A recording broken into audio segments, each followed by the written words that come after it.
Testing. Is this on? Test. All right.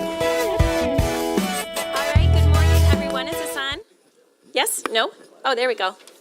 Hi, it's so good to see all of these amazing people here in this room with us. It's been a while, so I'm going to call this meeting to order. We'll start with the city clerk doing roll call. We'll go into the workshop.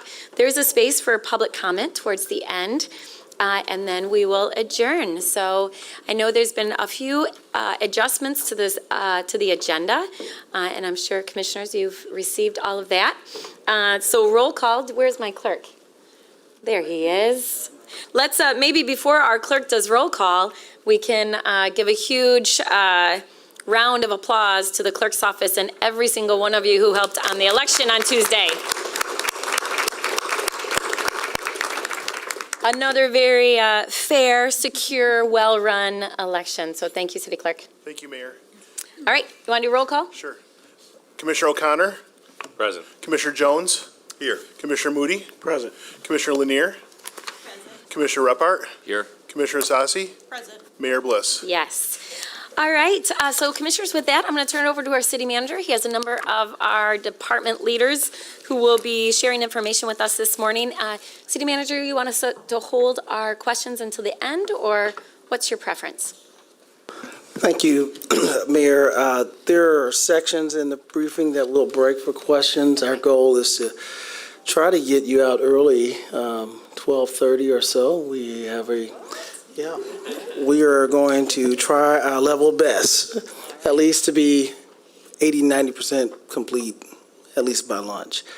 So, well, I'd like to offer a couple comments. Number one, I too want to express my appreciation for all the staff, the city clerk's office, and all the staff that work across the city to make sure we had a good election night. But I want to, I guess, speak a little bit about the elephant in the room and acknowledge the transition that's going to be taking place among this dais, and thank all of you for your leadership in helping our community get to this point, and specifically to our soon-to-be outgoing elected officials, Commissioner Lanier, Commissioner Repart, Commissioner Jones.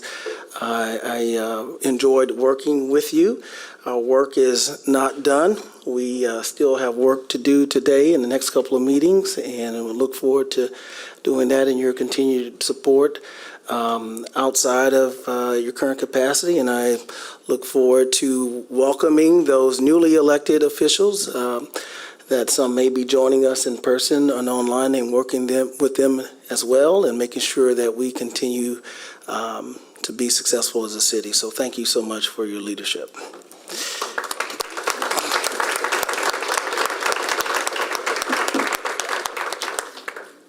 So today, what we'd like to do is to continue our tradition of planning and doing it as early as possible, so that we can begin contemplating what are some of the strategic efforts that we have to focus on as we prepare for our fiscal budget presentation.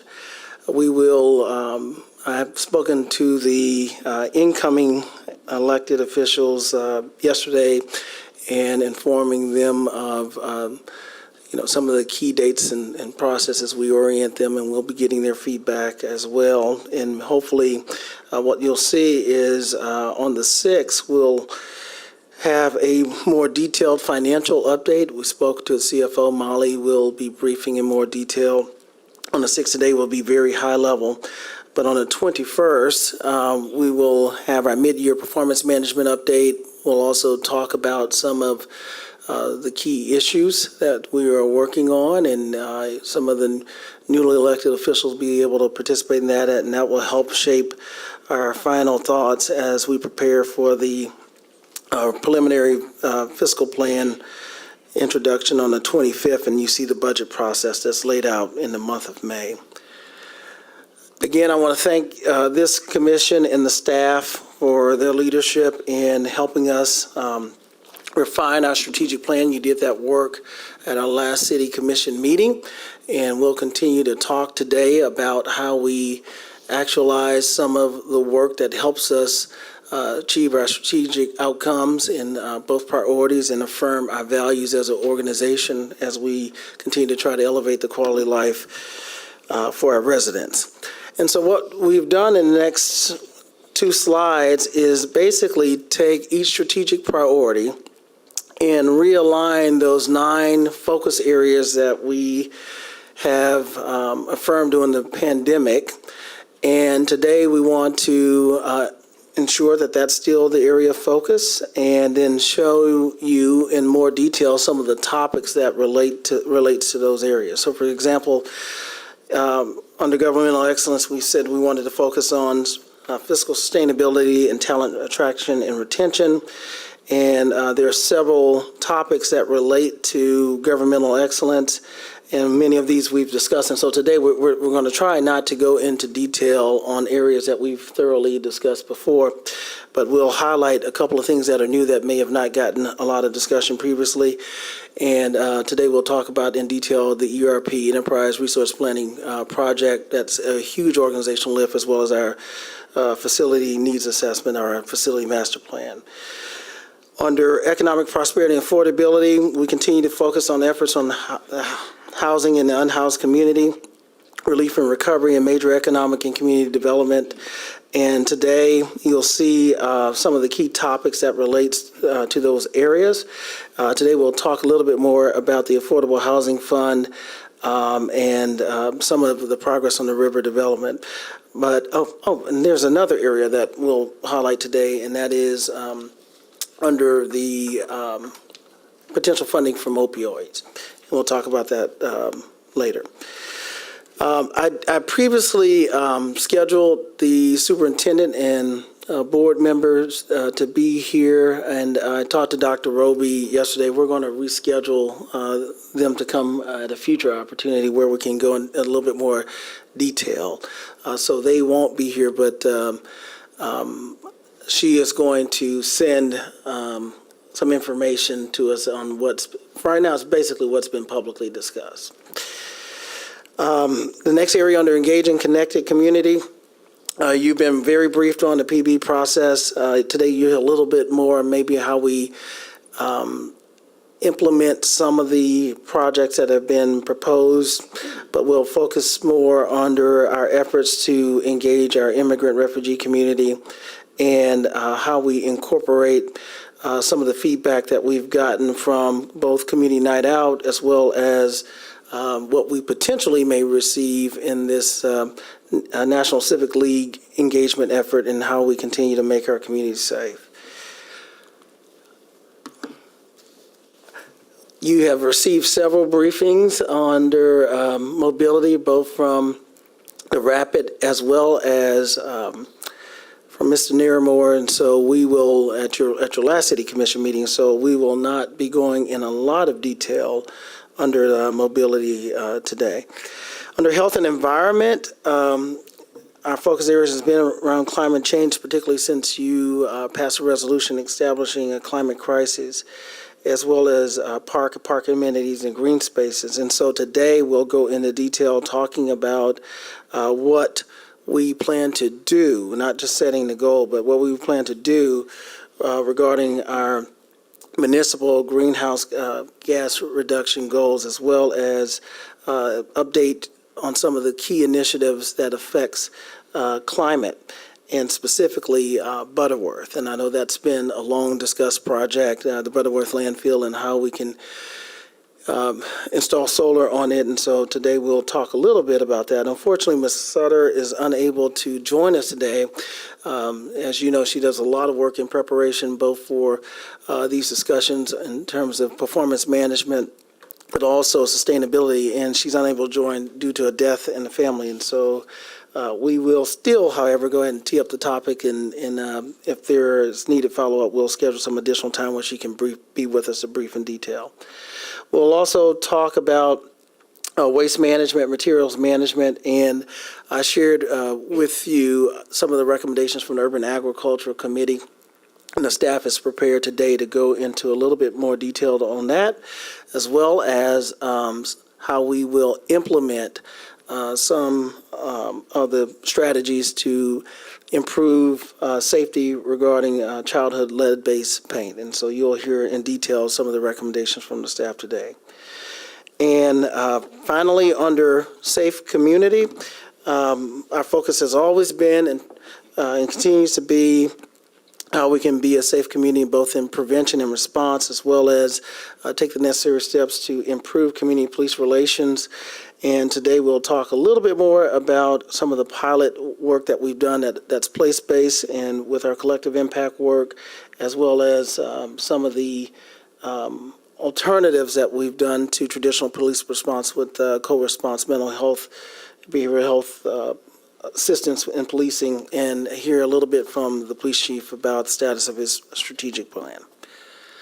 So with that, I just wanted to highlight, when you look at some of the things that we're doing, one of the things that stood out is that this takes a lot of organizational effort and resources. Some of these are big lifts, and we will hear more detail about the enterprise resource planning, but that's going to involve every single department in the city to change systems in terms of how we procure, how we manage personnel, how we financially report and account. That is a very, very important project. The facility master plan is another one that's going to involve every single department in terms of helping us assess what our needs are, both current and future. The community master plan is another lift that involves the majority of city departments, in addition to our resident engagement. There's a lot of internal staff that's part of that collective effort, and as well as we talk about how we better improve community safety, doing it holistically. And my point is that these enterprise-wide type efforts take a lot of resources, and it's even more important for us and for me to prioritize the work. And so as new things come up down the road, we always have to assess your priorities, our priorities, and to evaluate whether or not our current work plans are affected by any new priorities and will need adjustment. But I just wanted to lift that up, as well as some of the other projects that you see here today. So with that, I think I am continuing to, I'll just take the next couple of slides and turn it over to the team. But we'll continue to, as I mentioned, do a more in-depth financial update on the 6 and talk about 22 and 23 and our ARPA funding, as well as we will be able to discuss the budget stabilization policy. I know every year we're asked how much more money can we put in our budget stabilization fund, and the CFO and I have been discussing that, and we will have a recommendation by our February meeting, or as soon as the budget presentation on the 6th, on how to increase that. And we're continuing to be mindful of all the other factors that affect the economy that most of the employers are going to. And the last thing I'll say high level about the finances is there are a couple of things that were unbudgeted, and many of the things that we needed to do in order to recruit and retain employees has resulted in about another $5 million of personnel costs for budget amendments for which we didn't expect, and we're still have some pending contracts that we're negotiating. So we'll be able to go into more detail on the 6th. So I am going to ask Ms. Claren to cover the opioid settlement slide. Sure, and good morning, everyone. As far as the opioid, of course, hard to say, opioid settlement, we briefed you on this before. So we had expected to receive our first 2 payments of $230,000 within this calendar year. We have not to date received that yet, so I expect we're reaching out, asking questions of when to expect this money, but hopefully first part of 2023. We list the uses. This is money that is reserved for specific use. So you can see the list there. All amounts must be used for remediation. At least 70% must be used solely for future remediation, while 30% of the funds for alleged harms from opioids. So again, that money is for very, very specific use, and I assume that they will set up specific compliance for that, much like any other designated revenue where we will report back and confirm use. So. Thank you. So now to touch on some of the initiatives that we have going with affordable housing, affordable and healthy housing. Again, as the manager alluded to, we have a number of initiatives underway, and for today's workshop, we are just providing the highlights on a few of those things. And when we get through this portion and the portion related to the childhood lead-based paint exposure program, then we will pause for questions. So I'll move through this. As you are well aware, the Affordable Housing Fund Board has now begun its work and did that earlier this year. The preliminary focus of that board, the near-term focus of that board, is the distribution of the ARPA dollars that the Commission earmarked for affordable housing through this board. So that was a $5 million award from the city's ARPA funds. We expect to be issuing an RFP out into the community for housing and housing stability programs by the end of the year. That will allow the board to be getting proposals back early in the year and coming to the commission with a final recommendation of how to distribute those dollars by the end of March. Longer term, obviously, the board has a lot of work in front of it. The scope of the Affordable Housing Fund Board is very broad, and so once we get through this preliminary work on the ARPA dollars, we anticipate working with the board to develop a longer-term strategy and to look at ways to continue to grow the size of the fund, as well as ways to measure the progress and make sure that we are continually looking for projects that meet those longer-term objectives of housing and housing stability. Also wanted to highlight here, and again, as the manager mentioned, you've received a more in-depth briefing about the voting results of participatory budgeting, but there were housing ideas in that mix, several that rose to the top. So we are considering the most efficient way to implement some of those ideas. We had explored potentially the idea of the Affordable Housing Fund Board, maybe some of the dollars being layered in with participatory budgeting dollars, and that might be a way for us to execute more quickly on some of those. As we started exploring that, it seems like that may not actually get to that objective, so they may remain on parallel tracks. Just again, our main goal is to be able to get those dollars out as quickly as possible for the projects that have been rising to the top. So we'll continue to explore implementation ideas, but just wanted you to know that there may be some ways to leverage either the Affordable Housing Fund process or our CDBG and other processes as well.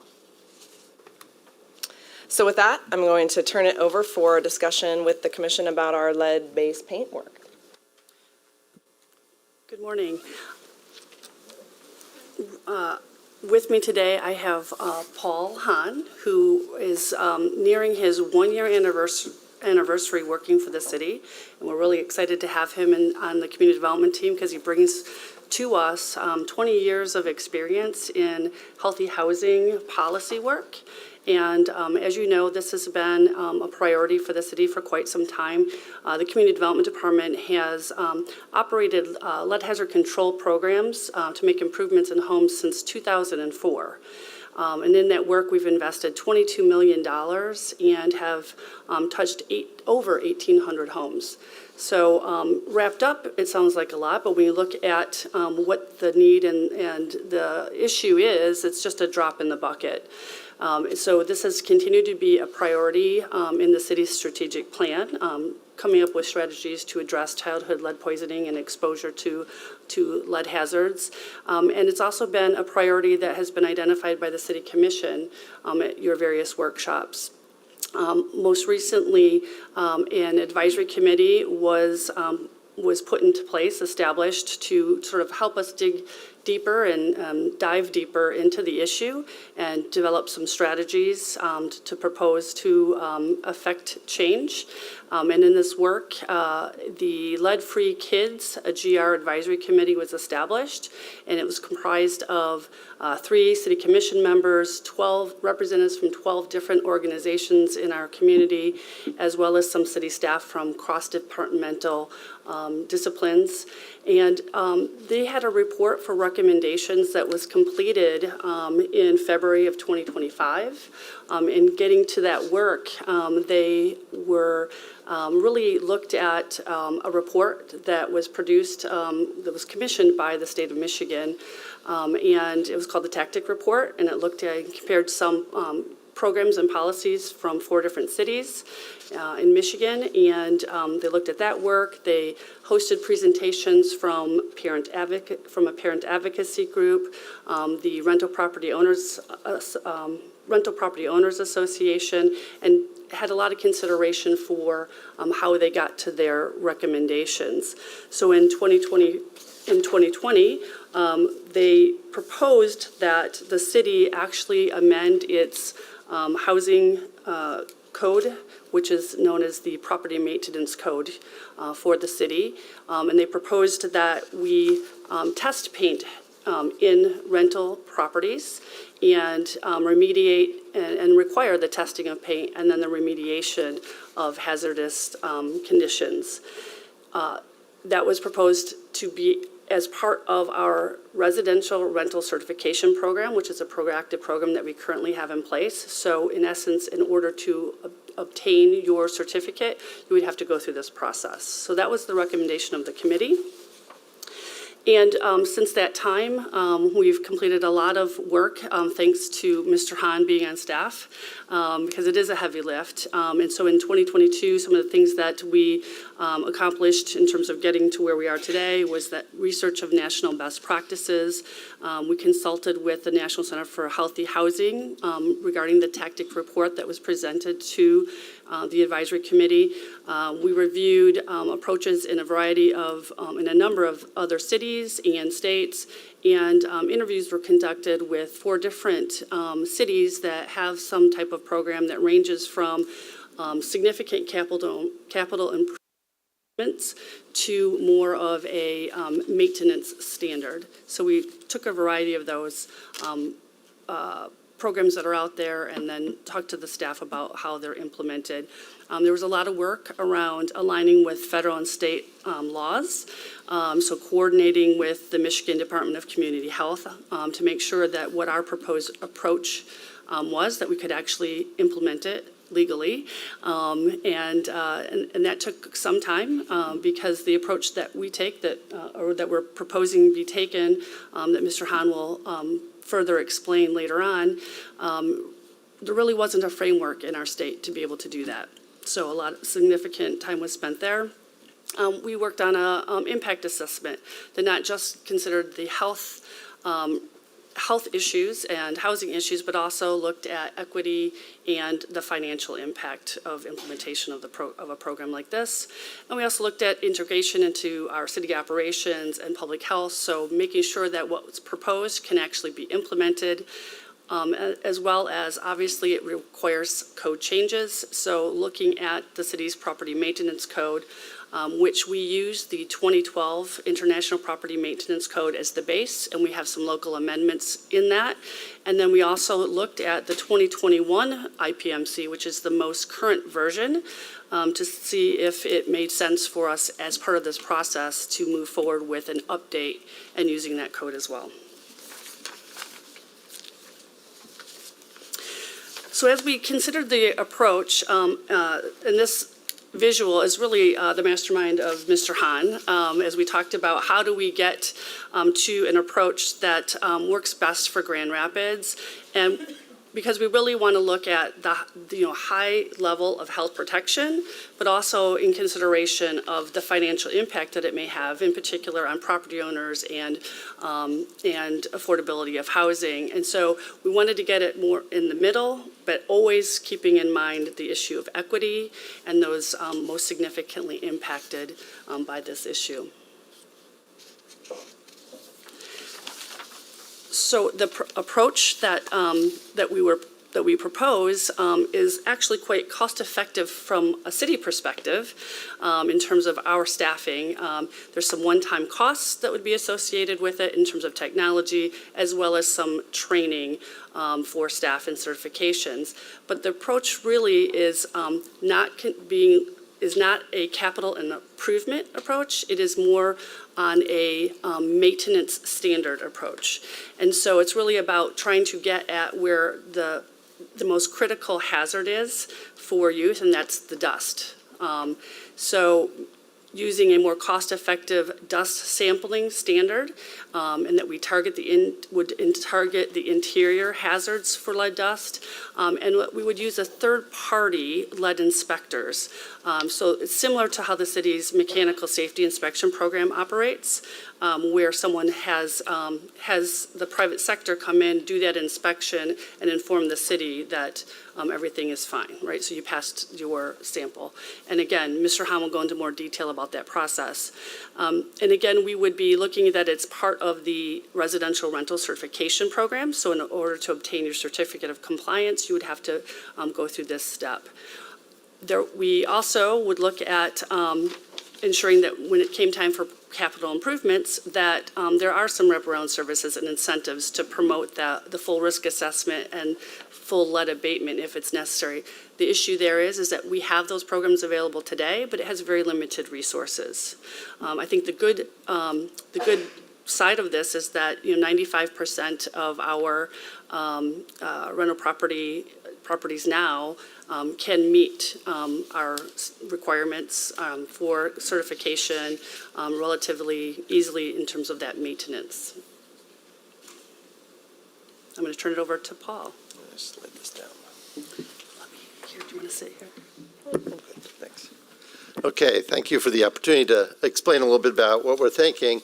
I think it's really important to start with, again, that notion that it is the paint on the house that when it starts to fail, it becomes dust. And that's really the way that this hazard gets into children's bodies. It's not so much the paint chip itself, but it's the dust in the home, gets on fingertips, and 1- and 2-year-olds particularly at the developmental stage are getting the dust into their mouths. And so our proposed approach here, we have a little bit of a flow chart at a high level, is suggesting how we would really zero in on that vector.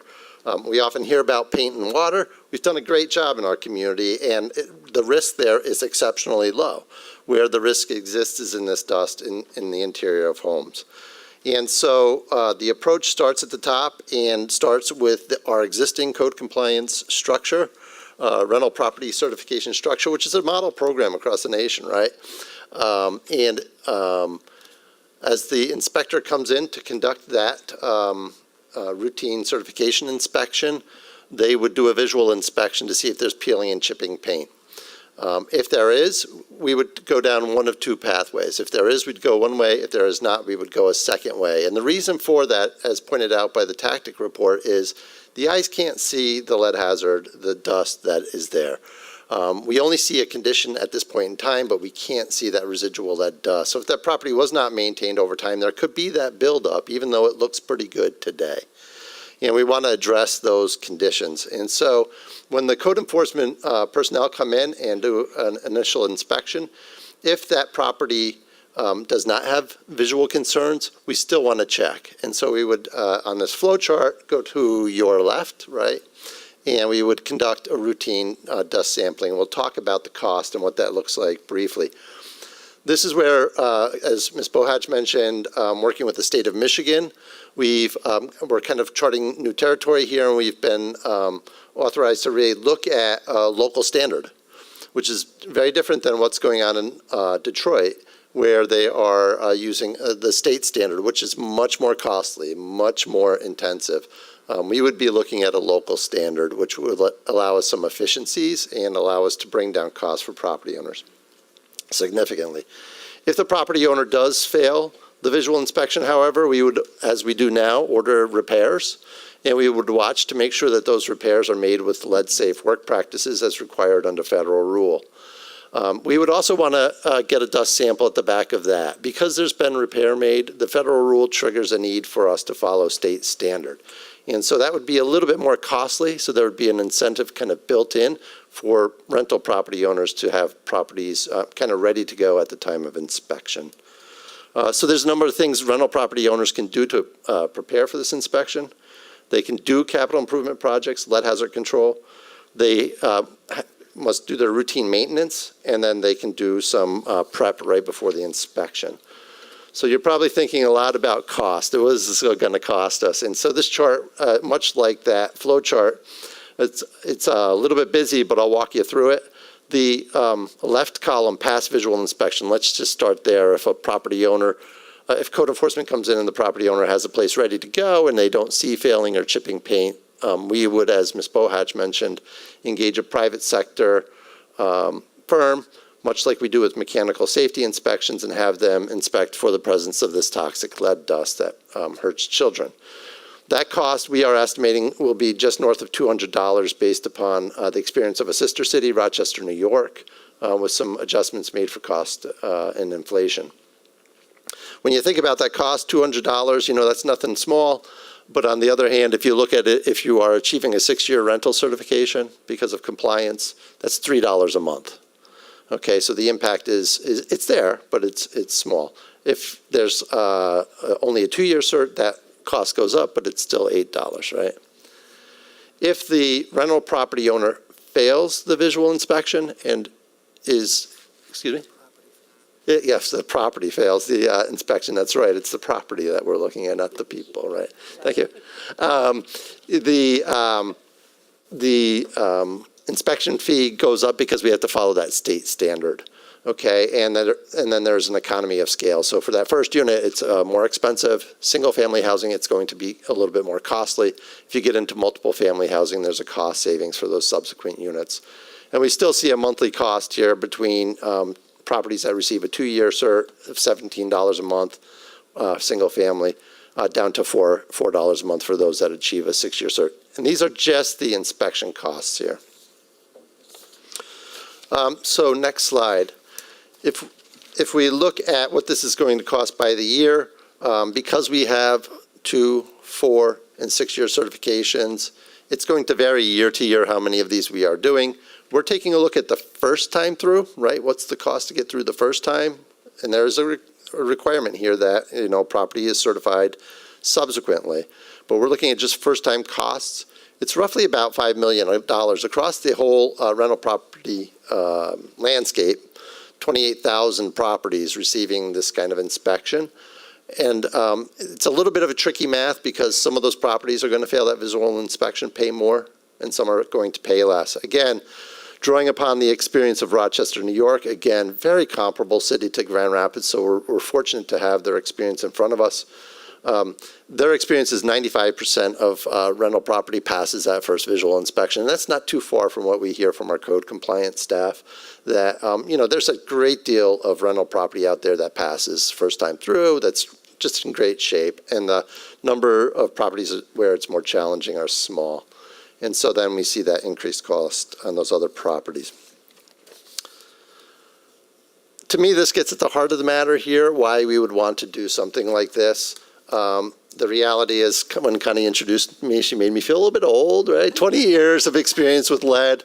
I've been doing this for quite a while. When I started this work, we were really focused on the approach that was developed by HUD in the 1990s. 1998, it was enacted, the Lead Safe Housing Rule. And it is a capital improvement approach. It's looking at where do we spend significant money to bring a property all the way to lead safety. And they were concerned about maintenance at the time, but they didn't wrestle that demon to the ground, if you will, because they were concerned about kids with blood lead levels at quite a high level. Today, the science has told us that no lead is good for children, and the level of concern by the CDC has gone from 10 micrograms to 5 to now 3.5. This system that we're currently operating under, the capital improvement approach, is a system designed to get kids' blood lead levels below 10, and it works. It does not work so well for bringing lead levels down further. So then you fast forward to the experience with the Flint water crisis, and the public's perception about lead right now is we don't want any lead in our children. The public standard is, quite low. It's not 10, right? And so we really need an approach that measures up and levels up to that expectation, and that's what we're proposing. So this is a maintenance standard that we overlay. We still have the capital improvement resources available. We can still do that. Those are still good things to do. This is taking it to the next level and, paying attention to that margin so that we can bring down the number of kids affected effectively. Just briefly, we looked at the monetized cost of the inspection process. There are clearly non-monetized costs, and particularly in the area of health equity, social determinants of health. We know that housing, where you live, drives your health in a significant way. And so we do pay attention to that as we do our analysis, and this is really trying to get at that. We're looking at the houses that are most likely to have that health impact and where those houses are across our community. Next slide. And so this is just a very brief but busy look at kind of a value proposition here, like what are the implementation impacts of this, kind of the downside, if you will, and then what are the anticipated outcomes, the things that we can achieve. And when it comes to health, this is all upside. This is all something that's very protective of health. We kind of knew that going in. We know that when it comes to housing, there's going to be some kind of trade-off here, and my assessment of this is that most of the housing kind of trade-off tends to be short-term things that we need to do now for long-term gain. Researchers, economists will tell you that every dollar invested in lead prevention returns $1.38 in terms of community benefit. The economic situation is also similar in the sense that there will be a shift. It starts to address the issue of kind of the wrong pocket. Who's paying for this cost right now? Children, parents, healthcare. And it shifts the cost around the property, which is where the problem originates, right? And then we also looked at anticipated outcomes and implementation challenges for city operations. So that's on this slide. And it's back to Connie. Okay, and I'll finish this up here. So that is what the proposed approach would be if the City Commission were to consider changing the ordinance to allow this program to take effect.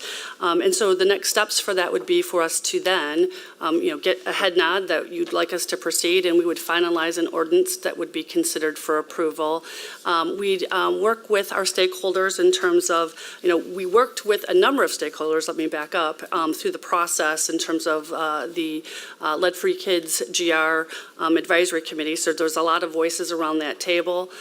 So we would, discuss the implementation approach and refine that.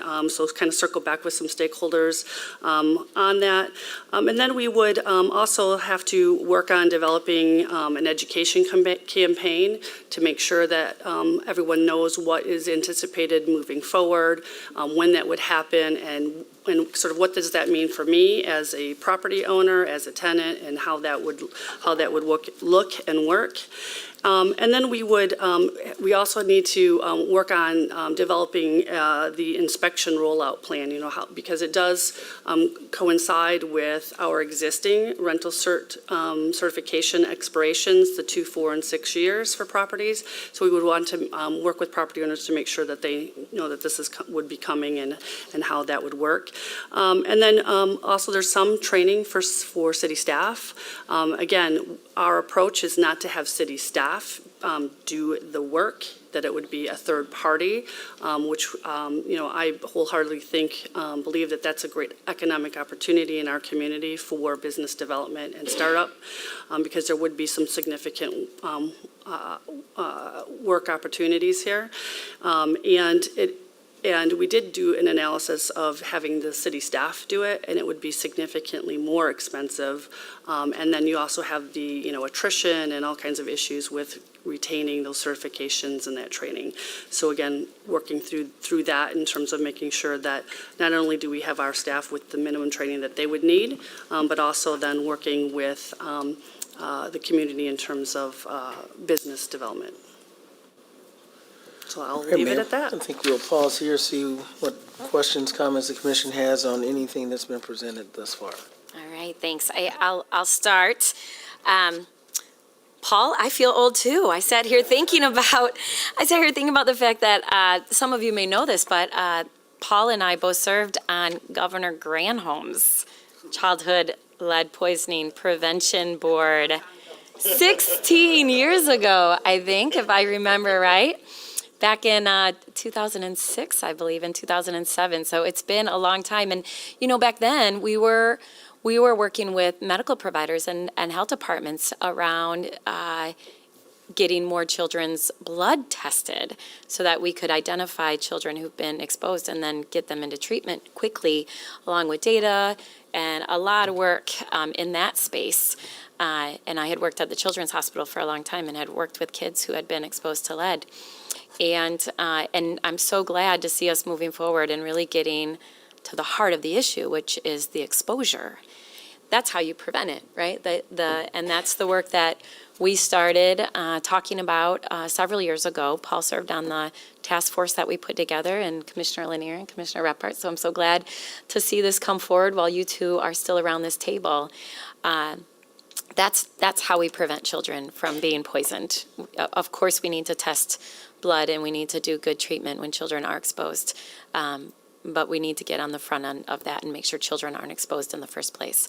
And Paul, I appreciate you affirming and reminding folks that the vast majority of children in our city who are poisoned by lead, it's lead paint. It's not lead in our water. We have good quality water here in our city, and we test it often. So I just want to give a recap to all the work that's been done. Really appreciate you being on board, Connie, your leadership, and to let you know, and I know my colleagues already know this, that I'm very supportive in moving forward. And I think we're in a good position as a community with the work we've done around rental inspections over the years to implement this and implement it well. So thank you. All right, Commissioner Repart and then Commissioner Lanier. Or? You were on the task force longer than me. Thank you, Connie and Paul. That this is great, and please let me know when the ordinance is coming forward to be voted on, because it's one of the things that I'm sad that I won't be able to support and advance in the city. But I know that you'll do this, but I'm just, because it's my last shot to say it. I just implore you to engage the Parents for Healthy Homes, to have them around the table. That theory of change of having parents at the center is something that's really important to me. And I think that I want for them to be enthusiastic about the final result as well. And I think that they will, based on what I'm hearing today. I do appreciate the financial modeling and just the reminder that this actually does have an ROI on it, even though there is a cost to landlords. And I think that there was some great supports given to landlords during the pandemic, but also delayed our progress on this. And so I think that, my colleague Commissioner O'Connor's always been good about helping us to consider whether or not there's unintended consequences for tenants in terms of rent increases. But we have given landlords a long time. We've been talking about it for 10 years, and I think that this is a rollout that honors the fact that we need to do something now, but also they've had time to make adjustments. So the one question that I wanted to ask about was, on the resource side of it, you talked about putting in, $10,000 for training and a few other things that we needed to buy. Have we had a discussion about other pots of money that landlords can tap into on the building side of it? Even though that's the 90s model, has there been a discussion, I know there is at the state level, about having a pot of money that a landlord could appeal to make those fixes, but just wanted to ask that question. For remediation. And Commissioner, before Connie answers, I will thank you for your work, because you have been a part of advancing this work and getting us to where we are today. So thank you. So as of today, we do not have a pot of money that's available for this big of in terms of capital improvements for something like this, we do have our traditional programs, our lead hazard control program through the Community Development Department that does provide opportunity for capital improvements. It can be owner occupied or it can be rental units. But again, that's a limited resource. I think one of the things that may be coming forward to you would be consideration of some potential even ARPA investment from the city in terms of perhaps looking at that first initial inspection. So not really at the capital improvement end, but at least in that first inspection cost that Mr. Hahn explained, that there might be some opportunity there if it's, desired by the city to do so. Just to say, this is new and it's required, but here's an opportunity to be able to help address that initial cost and then hopefully incentivize, good property maintenance, because that's really the way to get through the first time, right? If your property is well maintained and there's not peeling paint and, dust flying around, then you're more likely to pass that initial inspection, those dust wipes. I have a question on the affordable housing fund. So for the affordable housing fund, I'm thrilled that they're meeting. The one question I have is I know that we have a time frame for ARPA spending, which I heard you say March, which that seemed a little earlier than what I thought, but So the time frame related to the ARPA dollars is Is your obligated. mic on? It Okay. is. It's on, sorry. Obligated by the end of 2024, spent by the end of 2026. Oh, okay. We are planning on the Affordable Housing Fund Board recommendations coming at the end of March so Okay. that we can then do that. So we can negotiate with the projects that are successful to get the money obligated and then have them be able to actually finish their projects. Okay. So. And I know that, we've approved 15, 18, 20 pilots since we started the fund. Is that money being held separate than the ARPA funds? And I'm sorry that I know that that's complicated, but. I will ask Molly to talk about where we're holding the funds, but the first RFP we did really focus on the ARPA dollars, so that first 5 million, because we wanted to keep some funds in the fund Right. for future rounds. Okay. But I'll defer to Molly on where we're holding all of the various colors of money. But you're asking specifically on the pilot. Yeah, like the funding, pilot Not funds the are- ARPA funding. Yeah, the pilot funds, because that's not a lot of money, but for every project, it's $15,000 a year. Yeah. Yes, that's specifically, it gets held down in a reserve line in the general fund, and then, when we find a use for it, it goes Okay. out. So it is being held separate from all other operating funds, but that's where it is right now. Great, thanks. We should probably get a report on the receipts that Sure. we've had here today. Yep. As I keep explaining it when I talk to folks, is that we're really looking for shovel-ready projects, so for the ARPA funds specifically, yeah. So Commissioner Lanier and then Commissioner Isasi, and then I'll come over here to Commissioner Moody and Jones and O'Connor. Yes, thank you. Thank you, Mayor. Thank you for the presentations. Quick question on Affordable Housing Fund. I'm just curious to know who the final members are.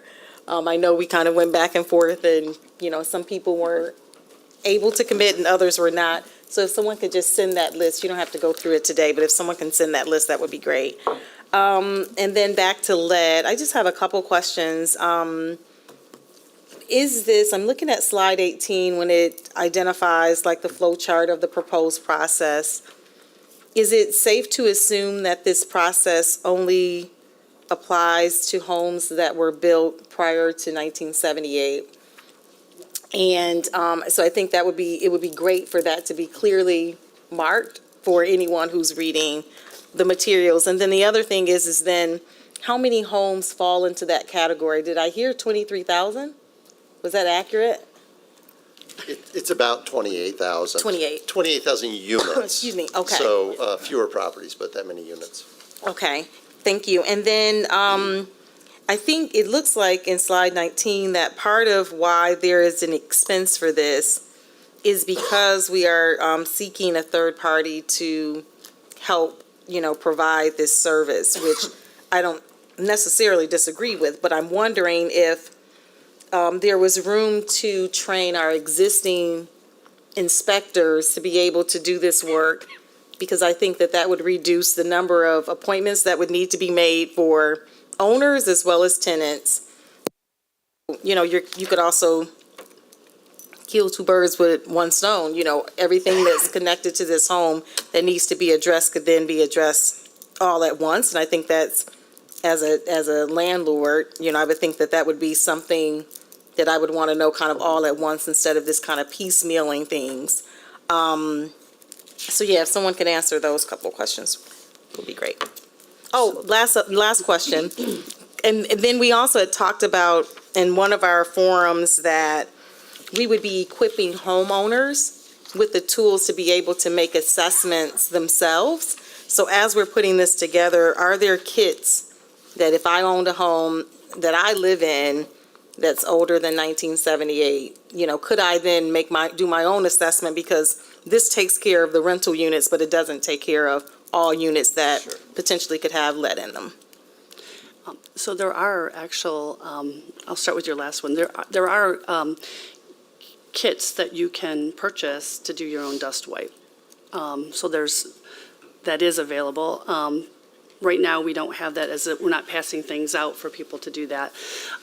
In our work, we did look at what it would take for us to do the work in-house and have our inspectors do it. And it was a considerable, it was quite costly. And again, in our staffing for code compliance, there does tend to be a lot of turnover as well. And so trying to keep up the certifications that would be necessary to do that was also considered as part of that analysis. So that's how we got to the third party. There's also the factor of just having a third party that's more of a neutral party. Oftentimes when a code compliance officer goes into a property, it's, you know, there's a lot of debate of whether, you know, how they're viewing the property. There's some discretion in terms of what they're looking at.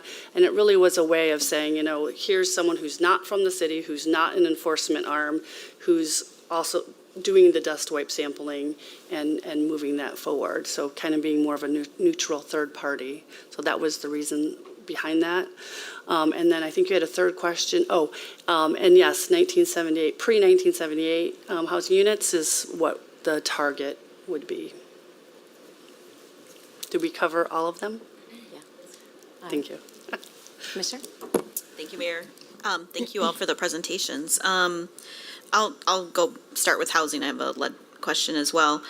So when you were thinking about the timelines and looking at the RFP process, how does this play into, I mean, I haven't read so much of it, and sometimes things get announced at the state level, but the governor's statewide housing plan, you know, and I think in terms of us, you know, putting this fund together, identifying the dollars to go to it, are there ways to connect into that? Maybe we're a little bit more ready than others as we think about investments that the state might make. That's a great point, and I think, again, we saw the ARPA timeline as pretty independent, and most likely meaning that the first responses we get will be projects that are already have some level of financing in place, including other public financing, and they really just need an increment to get finished up and going and out of the ground.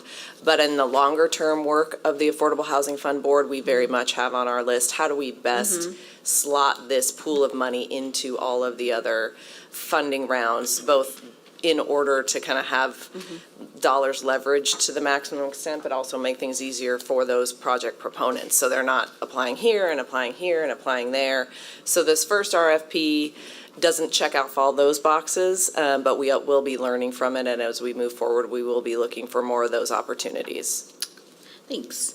My next question was, I too am supportive of the ordinance. I'll look forward to that. My question was really around more of the engagement, because I think, Mr. Hun, as you said, you know, kind of being at the commission meetings, hearing some of the commentary, I think misinformation in this community, in this country, is one of the things that we have to fight against. There has been so much misinformation.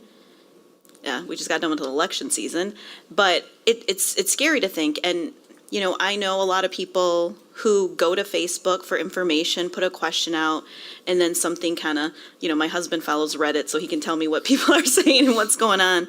But I think you're absolutely right in terms of that stakeholder piece, and I appreciate you looking at in the entirety of the stakeholders. Can you also talk about, and this may be not a full list, so if it's not, you can tell me that, but just, we talked about GRPS, our schools, that people, how can we connect into the schools? I'm thinking about different collective impact groups like K-Connect. We've got groups like KSSN that work directly with families. I'm sure working very closely with Coalition, the Coalition of Parents that came. But I'm just curious in that, because I do think people need to hear things seven times by 7 ways from many trusted people in their lives. And I was at a session that city manager set up for myself and other individuals that identify as Latino or Latinx, and the number one fear that Americans had was around government and corruption and just a misunderstanding of government. And we get to come into this chamber every 2 weeks, and I don't feel that way, but I get to hear directly from individuals, get to talk to staff members that are doing the work. And so kind of being at those commission meetings has really highlighted that we have done so much in our communications. I think that has been an investment that has well served us, and yet there still is, and there will probably continue to be misinformation. So can you talk about some of those other connecting points of communication? And then I have a second question about some of the, how we fund this. So thanks. Yeah, I have 2 thoughts about that. The first one is getting with some of the groups that you mentioned here, GRPS, K-Connect, and so on. And it also goes back to Commissioner Lanier's question about checking our house, like if we're not in a rental situation. In our county, we passed a children's millage very successfully. Looking at Mr. Faber back there and all of his work on it. And a portion of that millage goes towards safe housing for children as well. And it's really around the identification of unsafe circumstances and then helping parents understand and engage that. So our partners at the Healthy Homes Coalition and the Kent County Health Department are able to do some of those early checks and offer some of these kinds of services in a family-centered way as opposed to a property-centered way, if you will. Also, along with that, they have engaged multiple stakeholders, particularly through the First Steps Kent network. And so that affords us a great opportunity to also leverage that. The other part, and just in terms of messaging, you're absolutely right, getting folks' mind around this, and not to borrow trouble from our friends at the Water Department, but if we could get some clarity about where kids are poisoned in our community, it would help us be able to do this job effectively because we would have the attention in the right spot. Not that there isn't concern with water or things that we can be doing with water, but we need to be thinking about what is the role of pain, and how do we tackle that collectively as a community, right? It's a shared issue. The city alone can't solve this. We got to do it in partnership, and so that knowledge needs to be shared. Yeah. Okay, so my last question is around, just thinking of funding and support. And so you mentioned Rochester, so that was one of the groups that was out of our Invest Health work back in 2017.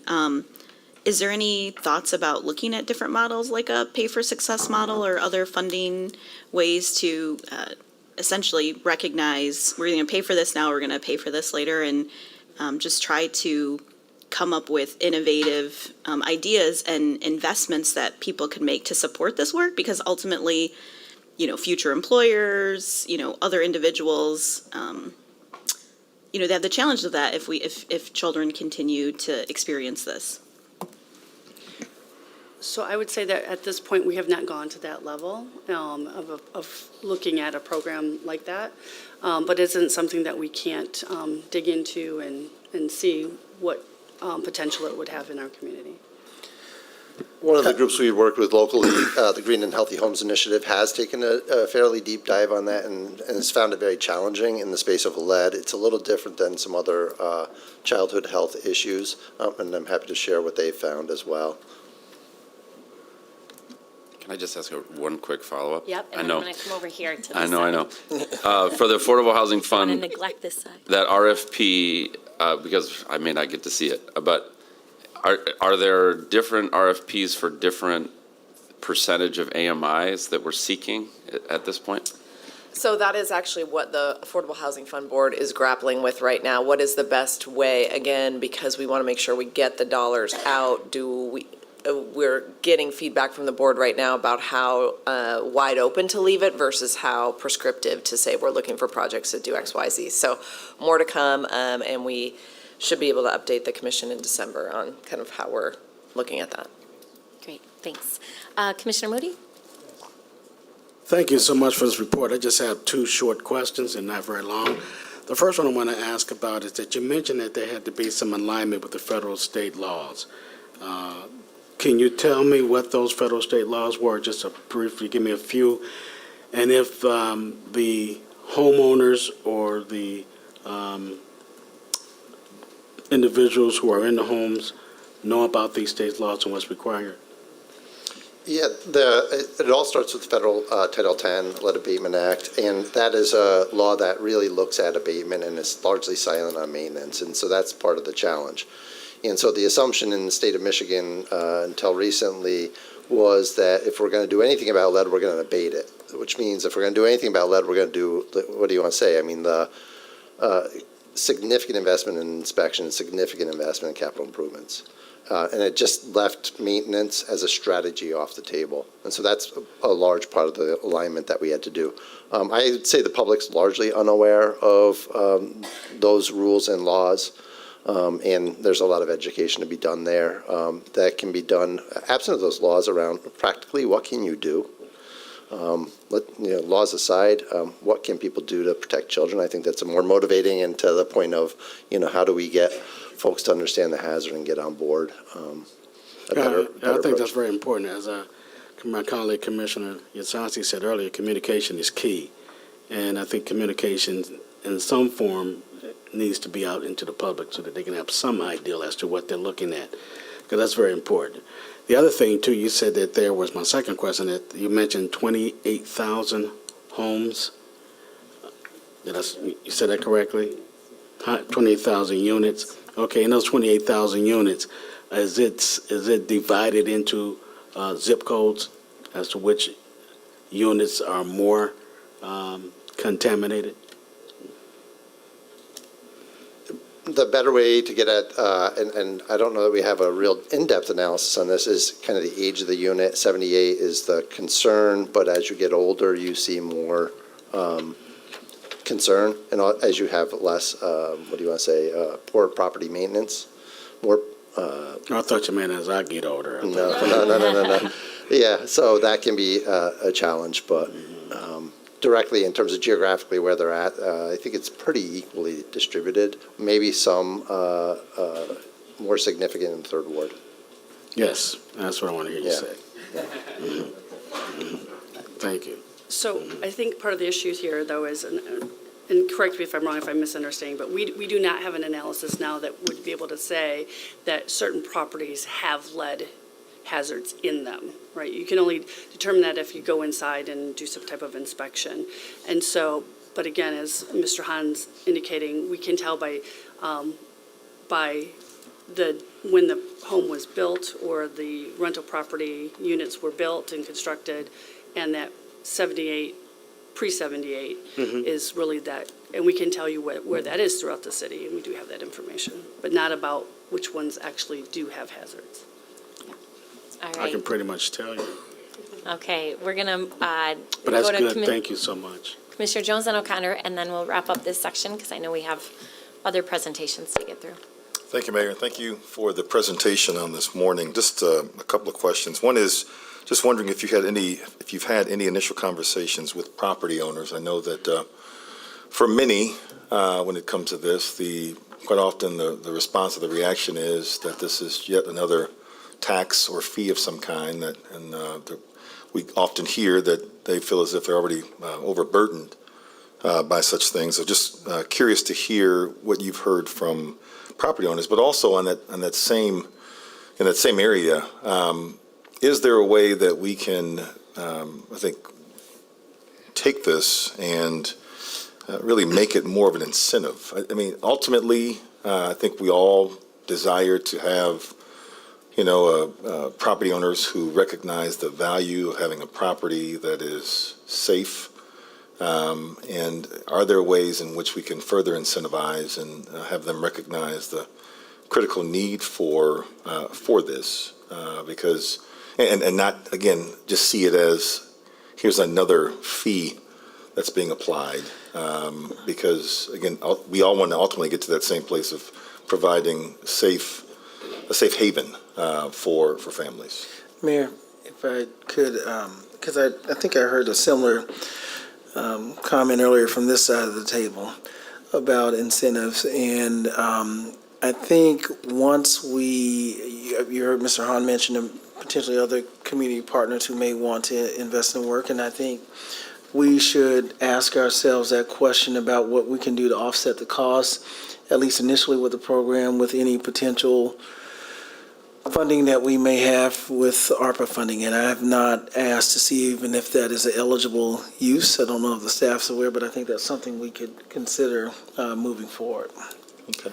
So more exploration. And just one other question, that is the potential of opportunities for MWBEs to engage in this work to provide that service. I know that Commissioner Lanier mentioned the potential of our own staff obviously being trained, but also could there be opportunities for small businesses to engage in this work since we're looking at a significant amount of units to be considered. So I think there's absolutely the opportunity. Either there's a state licensing process to go through, but it's not insurmountable. If somebody had the desire and the intent to do this, it's certainly there. And we do reach out currently to our lead hazard control grant to work to develop local contractors to do the actual abatement work. We could just fold those things together. Yep. Very good. Great. Thank you. Thanks. And that is actually one of our goals in moving forward as well. All right. Commissioner O'Connor? Thank you, Mayor. So the pragmatic side of me kicks in every time we talk about something like this, right? And so I think the goal of lead abatement is laudable, and we should be clearly focusing on. I think my brain goes not just to the cost. I think that's the cost of the fees, whatever that amortizes out to a few bucks a month. Those are not insurmountable.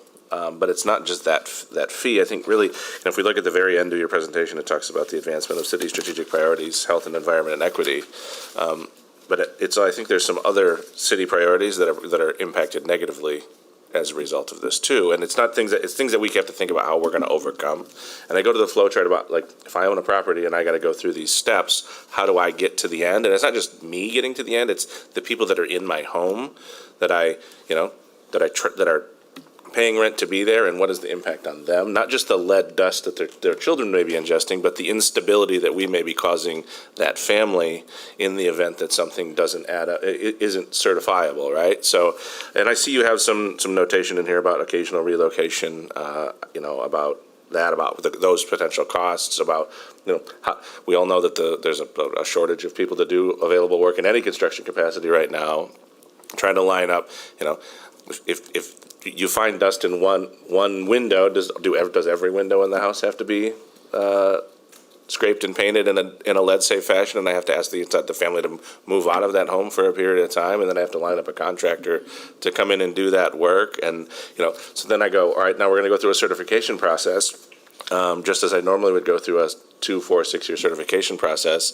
And so from a property owner landlord perspective, do you then start just asking, leases are up and you don't renew leases every 2, 4, 6 years with folks and ask them to move so that you can go through and get your property ready to do this? And are we then creating additional instability for families in that capacity?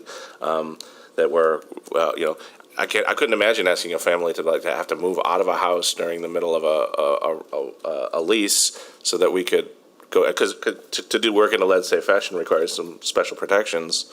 And so I just that's going to have the $200 to get a certification that's a short-term amortization. If I have to relocate a family into a housing unit, and we know that we have a housing crisis where there's not enough units, where do they go during that period of time? And then are we as the city then creating displacement? Are we as the city contributing to instability? Are we as a city, if I put someone into a motel for a month, while someone comes in and does work, and I'm the landlord, have to pay for that cost, and then I have to spend a few $1,000 or $5,000 or $10,000 or $20,000 or $100,000. I just don't know what it really costs to do this and to what level that has to be done.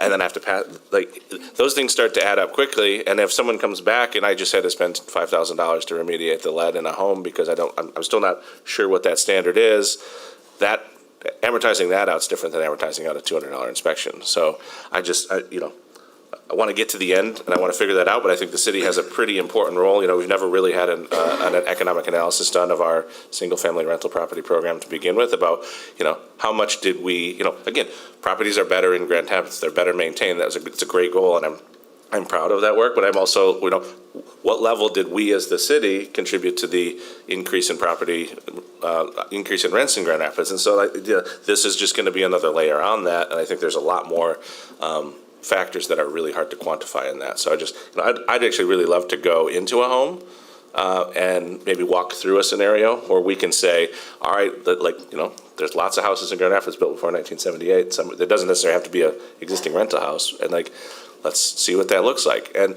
if you look at asbestos, right? Asbestos dust is bad, but asbestos dust asbestos is typically wrapped around a pipe in a basement, and you stabilize it by sealing it so that the dust fibers don't go into the air. Well, you don't move asbestos pipes around. But where do we find lead dust in homes? Probably on windows, which get opened and closed. So that sealing it stops the dust, but you use that thing. And so even on a house that's beautifully maintained, paint in a moving environment fails.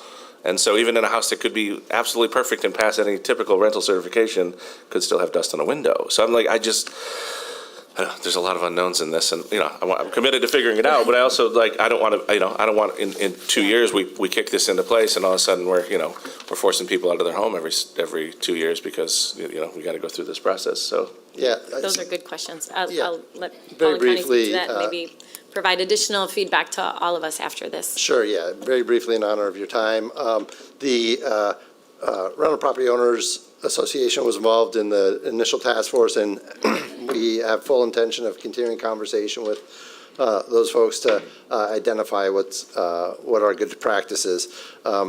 You hit at the heart of the matter. This is, and that's why we designed the approach that we have in front of us today, to give as many choices as possible to the property owner and to the specific property. Our approach that we're recommending does not necessarily require full abatement. When we do full abatements, tenants displaced for a week, maybe 2 weeks while that's being done.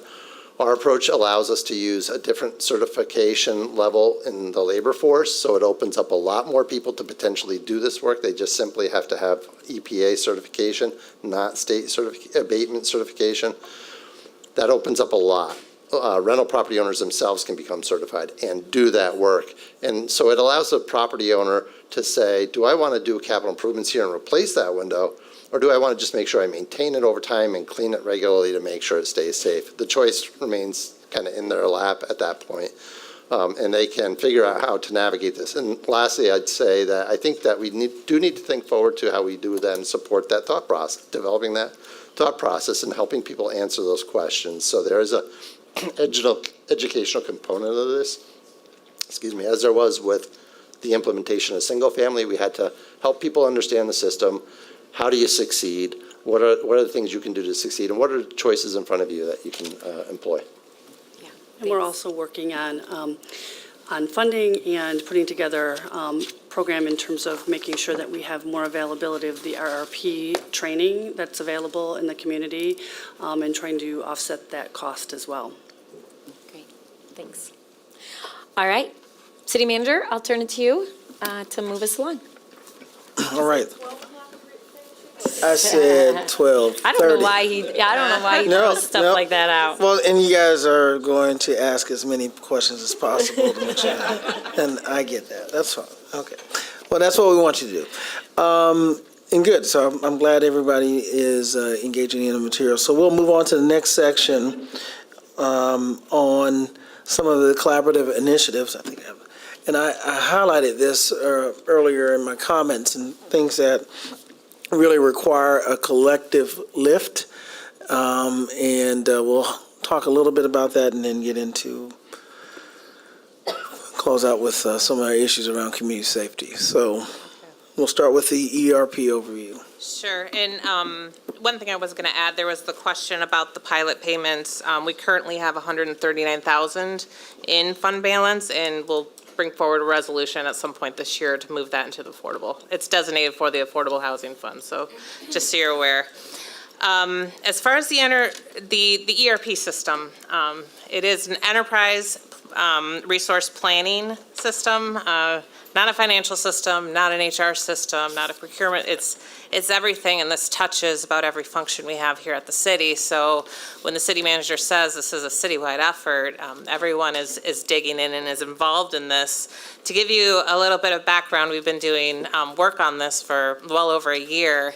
In 2021, while we were working with our current vendor, CGI, with the A360 system, we've been trying to address things from our implementation as well as turning on some functionality that didn't happen. So through that process, and there were some things we could do and a lot of things we couldn't, so we proceeded in 2021 to do a request for information in the spring, and just to see what capabilities are out there, because our vendor told us to get to where we want to be, it'd be almost like going through another implementation. There's things we missed. So on the last one, so just see what capabilities are out there. We issued the RFI to see what other vendors are doing, and then pointing to possibly taking on a new ERP system. We wanted to be really thoughtful this time, so we hired the GFOA organization. They do specialized process mapping. So we spent the past year taking every single one of the processes that we do in our current ERP system and things we would like to do, and make sure we have a good roadmap if we did choose to go forward with another ERP. So in 2022, in the spring, after we got through that mapping, we did decide to proceed with an RFP, and seeing that the costs would be similar to go back to A360, do a reset of A360 versus doing a new ERP. So we spent the summer evaluating. The last 2 days, I've spent full days in person with our top vendor. Conversations are going really well. They're answering questions as far as everything the staff, says, can the system do this? Really, just because we have been through the ringer with these ERPs, with GPFM and then now A360. So if we're going to spend the next week making up a final decision and then proceeding with contract negotiation, I'm hoping we can start implementation sometime in early 2023. Moving on, to the facilities master plan. Again, this is another citywide effort we're doing, analyzing what space we have and are we using it most efficiently? Does it fit our needs, or are there further adjustments we need to make? So we have begun this process actually just this month, where we are identifying our key stakeholders. We've put together a group for governance over the project, and I mentioned stakeholders. We're having meetings with the county, the school district, as well as the library, and some of our other key players in this space to see where our needs all intersect. Having that awareness as we go out now to each of the departments, doing a preliminary check on how are they currently using the space, and seeing if there are initial needs identified before our team from Fishbeck comes in and does a deeper dive. So again, the next few months will be project scoping, and then we proceed to different levels of assessment and space needs analysis before we arrive at an implementation plan. All in, we expect this to take approximately a year, and from there we'll be able to make really informed decisions about what we're doing. So All right, so now on to river redevelopment. So the sort of reimagining how the Grand River creates a place, an exciting opportunity for residents and visitors has been a long-held process and project for this and prior commissions, and will continue to be something that we're focused on over the next several years. So I just want to hit a couple highlights. Some of these things tend to be behind the scenes, so harder for people to know that we are making progress on those opportunities. So with respect to the in-river work, I think we mentioned last month, we hit some permitting milestones there at the state level. So some public comment opportunities and public hearing opportunities. We've now gotten comments back from the state related to those public comments, and we're working through the process of responding to all of those. And that will be the key to then doing some of the phase 1 work and restoring the rapids in the channel, which is exciting. The River's Edge projects associated with and most closely associated with that phase 1 of the in-river work are also bundled together for the state level permitting. So as the state unlocks those permits, then we'll be in a position to actually undertake the improvements to some of those River's Edge projects, including Lion Square and some of the others that you have seen in our capital budget for a while. So great progress underway now on those things. We also have the Grand River Greenway, which will ultimately be a green ribbon along the river and allow for a lot of connectivity into and out of Grand Rapids all along the river for many in our community. And the DGRI group was able to get a $55 million grant from the state earlier this year, and they are really spearheading an effort of collaboration across multiple jurisdictions to find the best way to leverage those dollars. Similarly, those are ARPA dollars, so they are on a pretty quick timeline, and they are looking for a lot of collaboration with local jurisdictions on projects that are shovel-ready. Then to the project that is really kind of transformational for us on really taking advantage of that new vision of the Grand River. So 201 Market, as you are all aware, is property that we currently use for a lot of important critical city services. But we have taken the steps forward to sell that property. And so we are in the process of getting that ready for sale to the Convention and Arena Authority. So that requires some administrative steps, one of which is highlighted here and coming to your agenda next week, which is to adopt a mission statement that is specific to the amphitheater. It's in line with existing mission statements for the other facilities that the CAA currently operates. We are in the process of working with the CAA potential buyer for the lots itself. So how are we dividing up 201 Market to facilitate the amphitheater development and then sale of any extra property for additional housing and other uses. So we're working on that. That's a technical sort of surveying exercise, but we want to make sure those lines make sense for future development. And we do anticipate that the closing, and that will happen sometime next year. The current closing date is set for December, but we do need to extend that. We are also working on relocating our facilities to the Kent County Road Commission site. So again, we anticipate starting that work. We've done a lot of the preliminary work, the planning work, the design work, the actual rubber hitting the road and starting to move will start once we have sold the property to the CAA. It will be approximately a 2-year effort to move, to get that site ready and to move ourselves over there.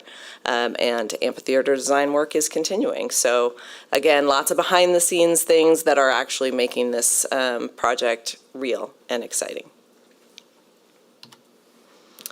Just had a couple highlights on the community master plan. So the organizing theme in this section, as the manager talked about at the beginning, is a lot of hands on deck here. The community master plan is not only a lot of city department plans, but a lot of community engagement. So we are really in this period of time, end of 2022 through a lot of 2023, really working with the steering committee to hear from the community, engage the community in a lot of different ways, using a lot of different levers to try to make sure that we are really comprehensively thinking about this opportunity and hearing from a lot of voices in our community.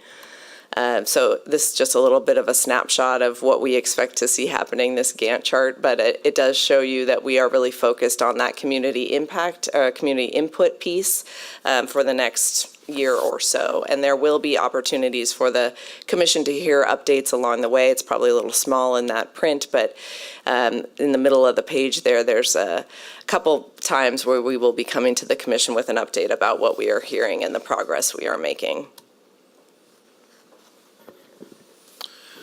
Yeah, I just wanted to speak a little bit to the work that we've been doing around immigrant and refugee engagement. And this was a priority for us prior to the incidents we had this past year.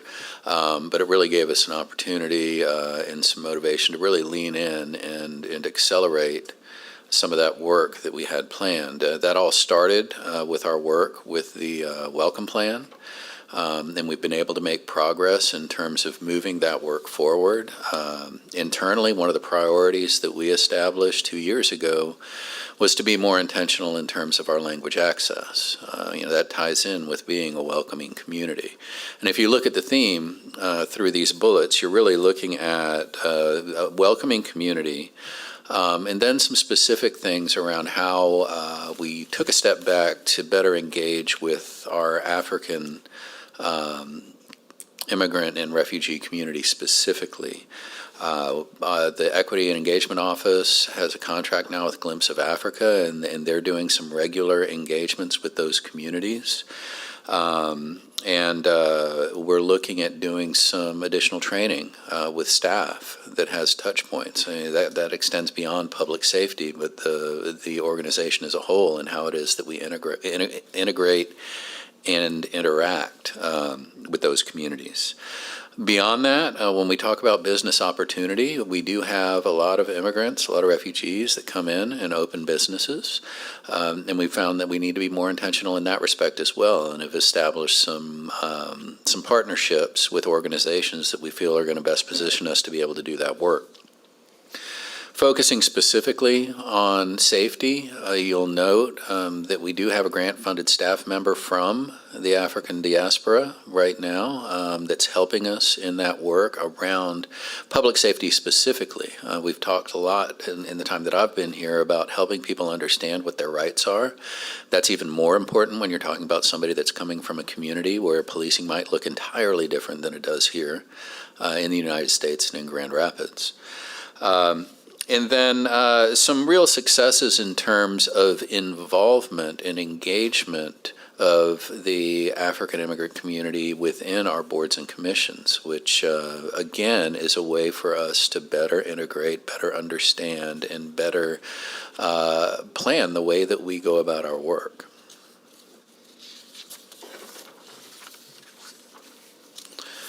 The next one here, we just wrapped up our community night outs. Community nights out, I guess would be the proper grammar, right? And while initially, I'd hoped to be able to give some overarching themes within each ward, what we were able to do is provide a sense of where the most activity was, where the most interest was within each one of those wards. You'll note we had more than 1,000 individual comments that were submitted through that process. It's pretty evenly split amongst each one of the engagements, regardless of the number of people that were there. The overall feeling of safety was one of the top items for discussion amongst all three. But I thought it was interesting that when you start counting up the number of comments, that it's different beyond that within each ward. So the first ward, natural environment, and the transportation system were two things that they were very interested in talking about. If you look at the second ward, it was overall health and wellness and parks and recreation activities. And then in the third ward, it was economic health, and it was the design and layout of their residential and commercial areas. I would encourage the public to take a look. All of this information is available online. We've posted it on the page that has all of our survey information. But this is information that can kind of help inform us, not only on the things that are important, but some of the thoughts, concerns, and ideas that our neighbors have.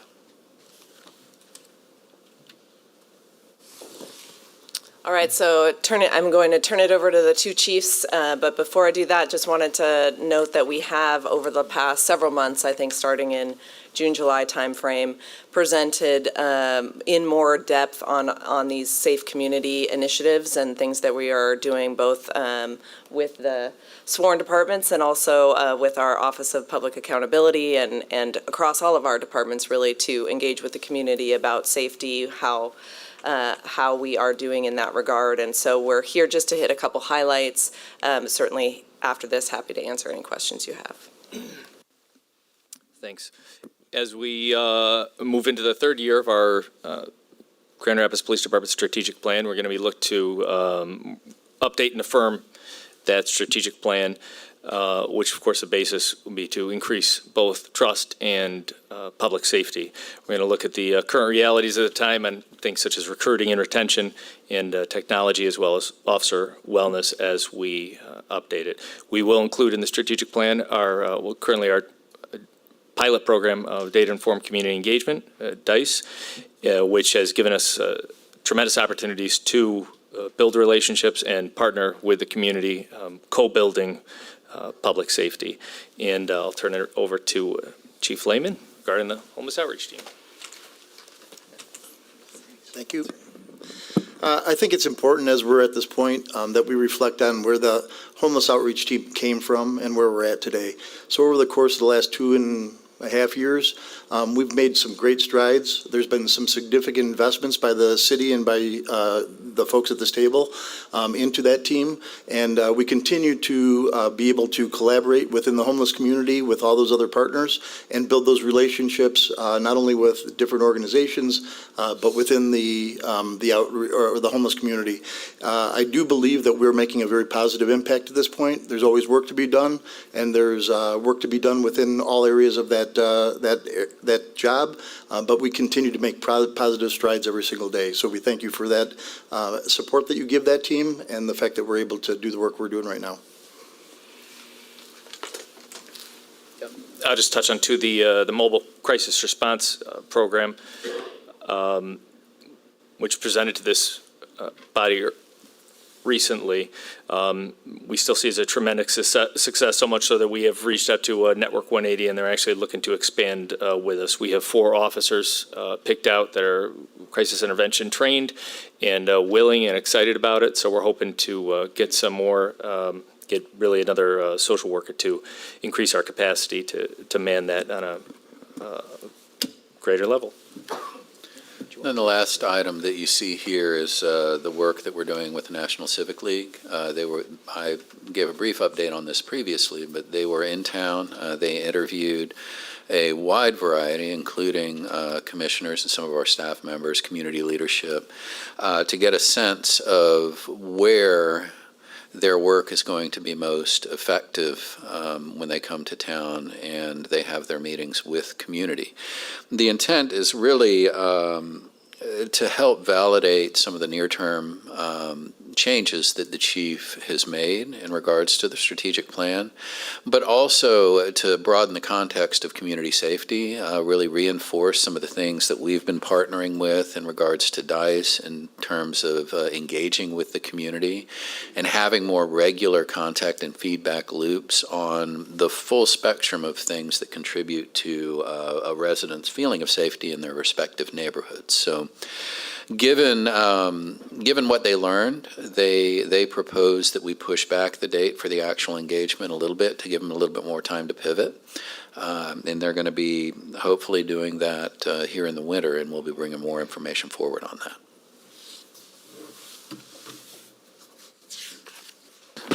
Okay, Mayor, we'll pause here and see what questions or comments the commission might have. All right, thank you. Thank you for this update.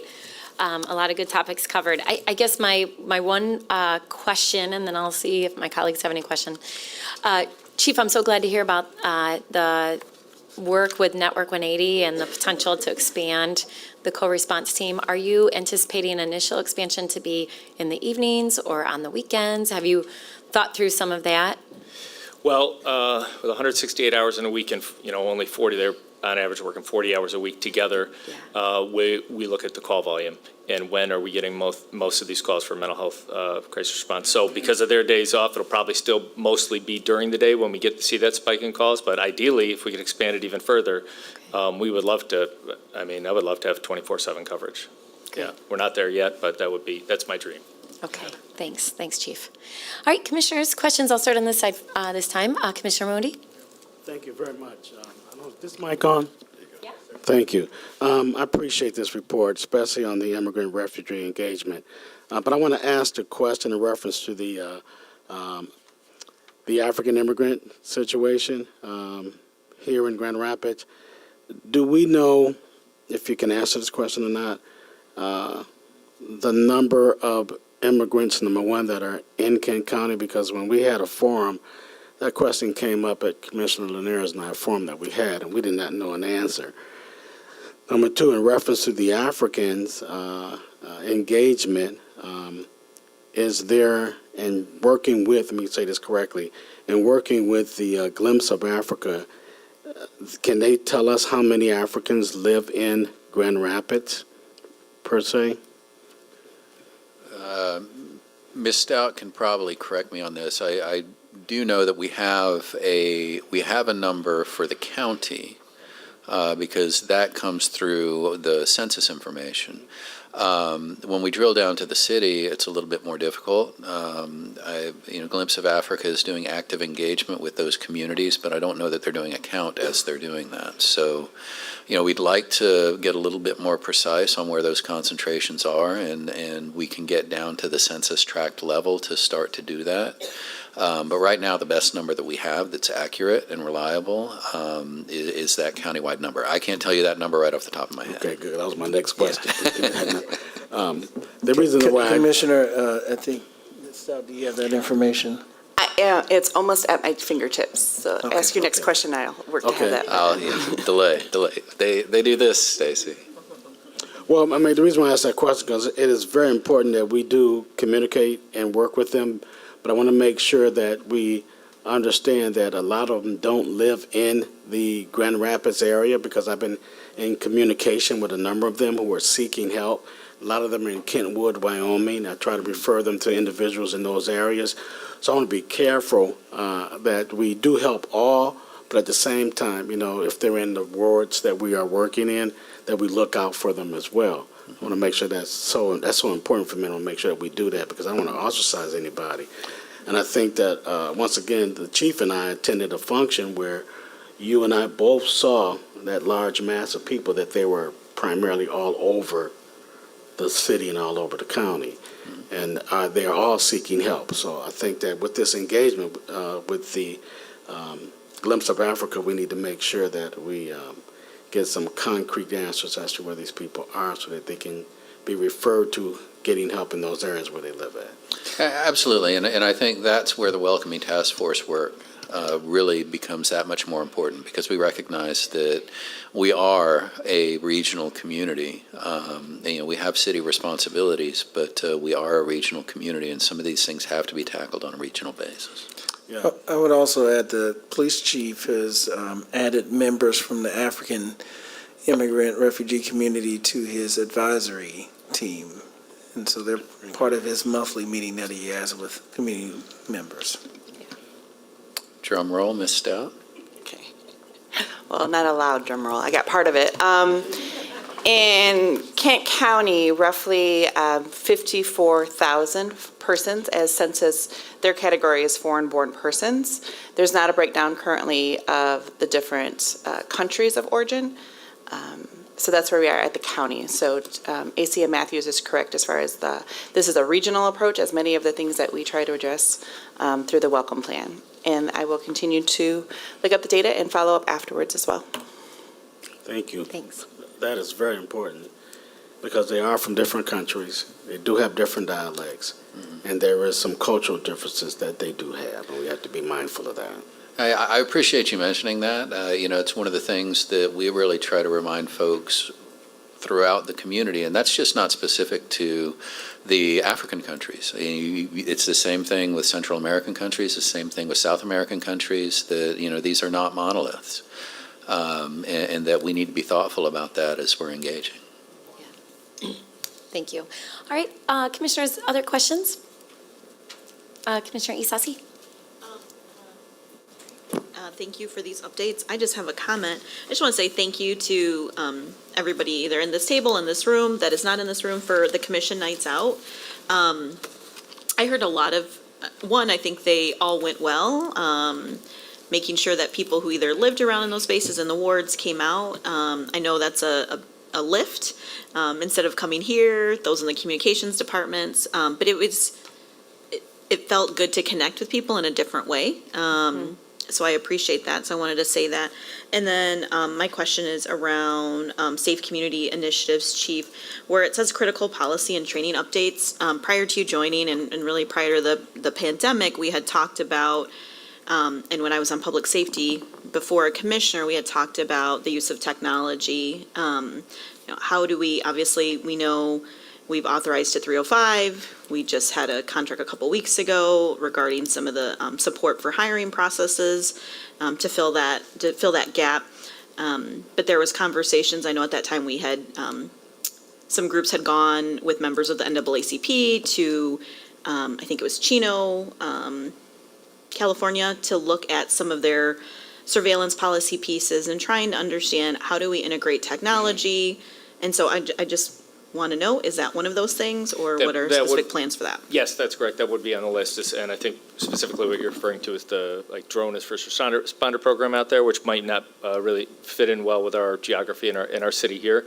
But drones have become so ubiquitous in law enforcement and public safety elsewhere that we're kind of falling behind the times. So if that's something that the city would embrace and under certain circumstances, obviously in compliance with a surveillance policy, that's one of the technology things that I'd like to explore coming up soon.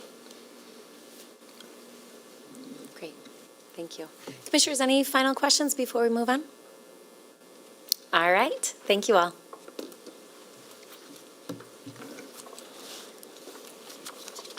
All right, do we need a 5-minute break, or is everybody good moving forward? 5-minute break? Oh, I hear people saying, keep going. Keep 5-minute going. break. Okay, break. Commissioners, they have what's to your make a motion. preference? Do you need a break? I'm Quick break? good. 5-minute break is what I requested. Oh, Okay. So if nobody wants a 5-minute break, let's stop.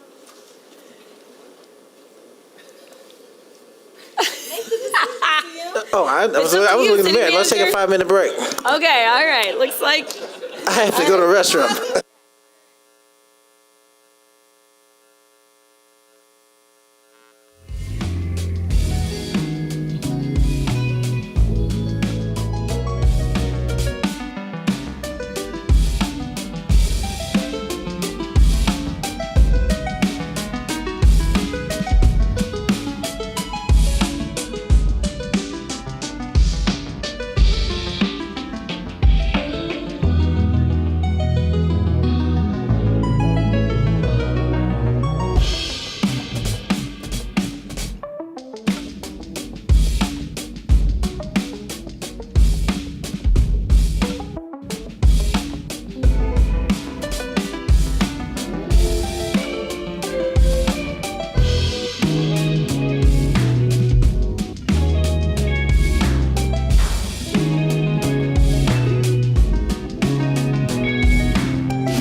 Sutter. We're going to ask Mr. Matthews to give us an overview of health and environment and Perfect. climate change. Yeah, we're going to start, if we move on to the next slide. If I move on to the next slide. I'm happy to do it. There you go. No problem.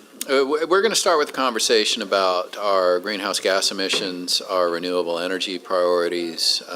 This is something that's been a point of conversation for some of you for a decade, and it's certainly a priority for us to start moving some of these initiatives forward. A lot of talk about the community-wide goal, and I wanted to start there. So when we look at the sources of greenhouse gas, we got data from Consumers Energy that gave us a snapshot of what that looks like. Here in Grand Rapids, it's effectively split a third, a third, a third. You look at buildings, which is residential, commercial, and multifamily, transportation, and then industrial. And proportionally for the city of Grand Rapids, we have a larger proportion that's coming from industrial users than many. And that makes it challenging because when we set community-wide goals, we don't necessarily have control over that. So there's got to be some shared partnership and responsibility in that respect. So when we look at city operations, when you look at our solid waste operations, when you look at City of Grand Rapids government, that proportionally is a much smaller piece of the bigger picture, which is why establishing our city goal is important, but getting to some community-wide consensus on a goal is really what's going to get us to where we need to be. And I don't know that I need to say this, but our emissions from greenhouse gases are primarily coming from natural gas, electricity generation, and then transportation. So this is our first. Thank you. This is our first shot to put forward a community-wide goal. So ICLEI, which formerly was the International Council on Local Environmental Initiatives. It started at the UN, and they have become kind of the recognized resource for local governments when it comes to these things. They were contracted to utilize a widely accepted methodology to look at Grand Rapids and make a determination on what our goal should be. They came back and said that our goal ought to be 62.8% for Grand Rapids in order for us to make our contribution to meeting the UN goals in regards to climate change. So our recommendation at this point is to align our work with that recommended goal and then start engaging our partners on short and long-term commitments that can start moving us towards that goal.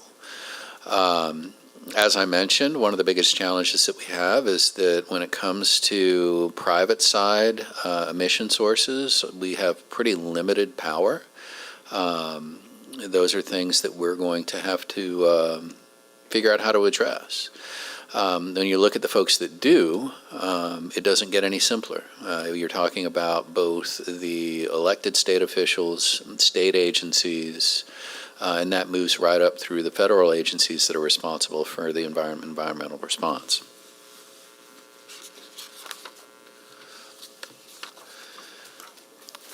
So when we look at our municipal goal, we set our goal at 85% reduction from 2008, and we wanted to reach that by 2030. Right now, we're at 30% of that 85. If we get to 100% renewable energy for city operations, we actually get pretty darn close to our goal. So when we talk about renewable energy, because it's such a big part of this, we've established a goal of getting to 100% there by 25. Right now, we're at 37.5. When you consider the Lake Michigan filtration plant, that number goes up to about 41% for municipal operations, but 41 is not 100. So, some of the things that we can do in regards to reduction, We look at energy efficiency. We, of course, are generating renewable natural gas at the biodigester. And the combined heat and power, some of the operations that we're doing there are helping us. But a big piece of this, of course, is going to be renewable energy. And then on the fleet side and the building side, we talked about the facilities master plan previously. It's electrification of those resources. So those are some of the things that we're actively looking at right now, and we're starting to lay the groundwork for how we get there. So I wanted to talk specifically about Butterworth because it's something that's been a point of conversation since I arrived here about 4 years ago.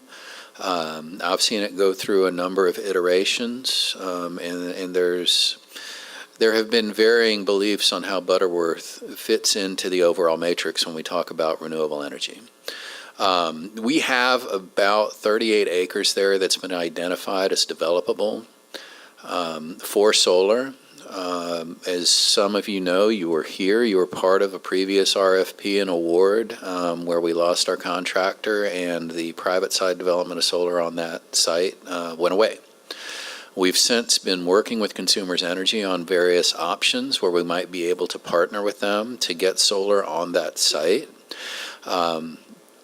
If we were able to fully develop, you'd be looking at about 16.5 megawatts of power on that site. One of the issues that we have is any solar that we put on our primary circuit is limited by the capacity of that primary circuit right now. So if we were able to take the amount of energy that we would use from a solar site, we'd need about 3.5 megawatts of transmission capacity on our primary circuit, and we're behind that. So there's also an infrastructure need for us to upgrade to effectively be ready to accept the maximum amount of power that might be generated on that site. So these are,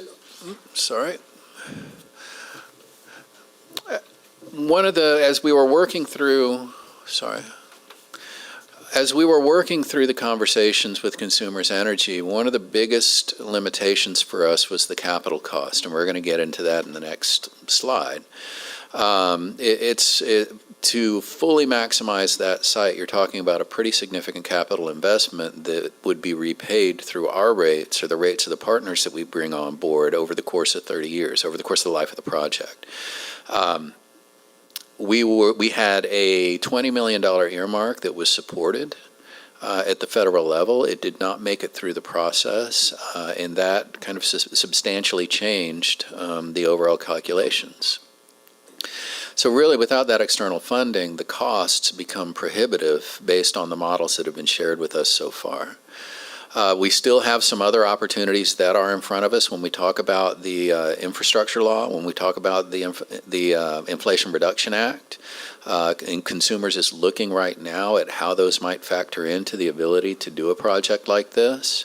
DOE is also rolling out a pilot project for battery storage that I'm personally really excited about because the primary utilization on our primary circuit of power is not during the day.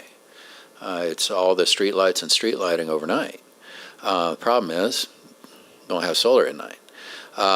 So we're keeping an eye on that to see when that notice comes out and to see if Consumers might partner with us on a battery storage pilot that would have a pretty big impact and would make us kind of a model for microgrid and resilience in our electric utility system. One of the other things that's come up here recently is the idea of utilizing that site or a portion of that site for parking that might support the amphitheater, the zoo. The Rapid has some interest, as well as staging for Van Andel, and then putting solar over a carport on that property. I've had some conversations with engineering about doing some preliminary analysis on whether or not that's even possible. If it is, there may be an opportunity to have some other partners that would be bringing funding to the table for an asset that would be of benefit to them. In the case of the zoo, it would be a benefit both for parking and because they're interested in taking on the solar, but be a benefit for the partners as well as for the community. So given what it is that we know at this point, our recommendation has been to pause the negotiations as they stand with Consumers Energy while we explore some of these opportunities. I mentioned we're getting that engineering estimate, but we're also reevaluating the private redevelopment or the private development of solar on that site. The dynamics have changed a lot since 2015, the last time we did this. There are some companies over that period of time that specialize specifically in putting solar on landfills. So we're starting to have those conversations as well and see if there might be another approach to this that is both fiscally sustainable and environmentally sustainable. So these are the two models that we had talked with consumers about. One is to just develop solar behind the meter. The other is to develop solar that Consumers Energy would operate, and they would provide us with a certain amount of power that would go onto the primary circuit. If you look in both cases, our rates would increase. If you look at behind the meter only, our costs would triple on the kilowatt hour cost because of the repayment of that initial investment. The repayment's a little bit less if they go 100% front of the meter and then bring power back to us. But there are also some additional capital costs that we would incur, about $1 million for that interconnect between their system and ours. So when we started doing all of that math, our determination was we all agree that we want solar on that site. What we don't want is solar on that site at any cost. So we're taking advantage of a little bit of a pause to see how some of these other funding structures come through, to see what the market changes are on the private redevelopment side, and also to give consumers the opportunity to bring forward some of their initiatives, which is the next thing that I'm going to talk about.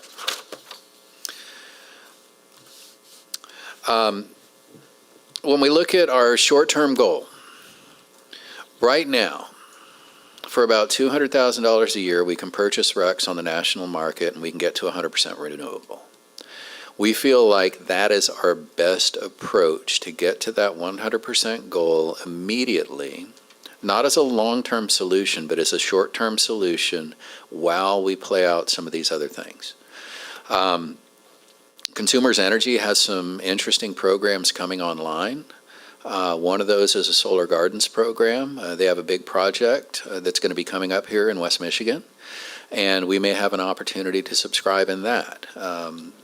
Again, there are some challenges there because that program in particular has a 30-year commitment. And what we don't want to do is to commit to 30 years worth of solar that ultimately through our own efficiency initiatives we no longer need. So we're looking at those programs right now. We want to bring back a discussion that we can have with you all in December to talk a little bit more about the options and to see if those are some things that we might want to think about our budget for going into the next year. The good thing about consumers programs right now is they're annual. So even if we decide to wait and do it in the following year, we do have the opportunity to do that. I would like to continue the briefing since we took a break and did not adhere to the 5-minute rule. If we can continue to brief the materials management section and the agricultural section and have discussions and questions after that. Sure. All right, Sure. thank you, Mayor.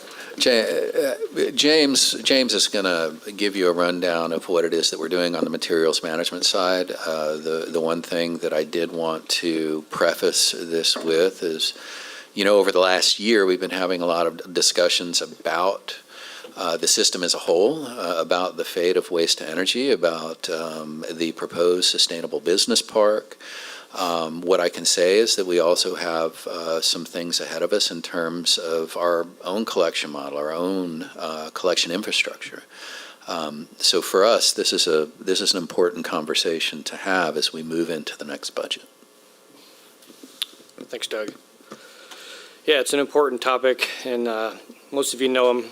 It's a passion of mine is materials management. It's a topic that we don't longer refer to it as solid waste or refuse. We refer to it as materials management because that's really the business we're in. We're in the business of managing the materials that come through our city. I'm going to go through some current state, give you some information and some stats, and then talk about some things that are coming up on the horizon. On the refuse collection side, the Pay It program continues to grow in its revenues. I have a chart in here that will show you the revenues. It's been very successful. Just to remind you, that's a program we kicked off in 2012 when we transitioned from basically a bag program to a cart program and charging by the tip. As Doug mentioned, the proposed Kenton County Sustainable Business Park, we'll have a slide in here. I'll talk a bit more about it, but it's something that the city is very involved in.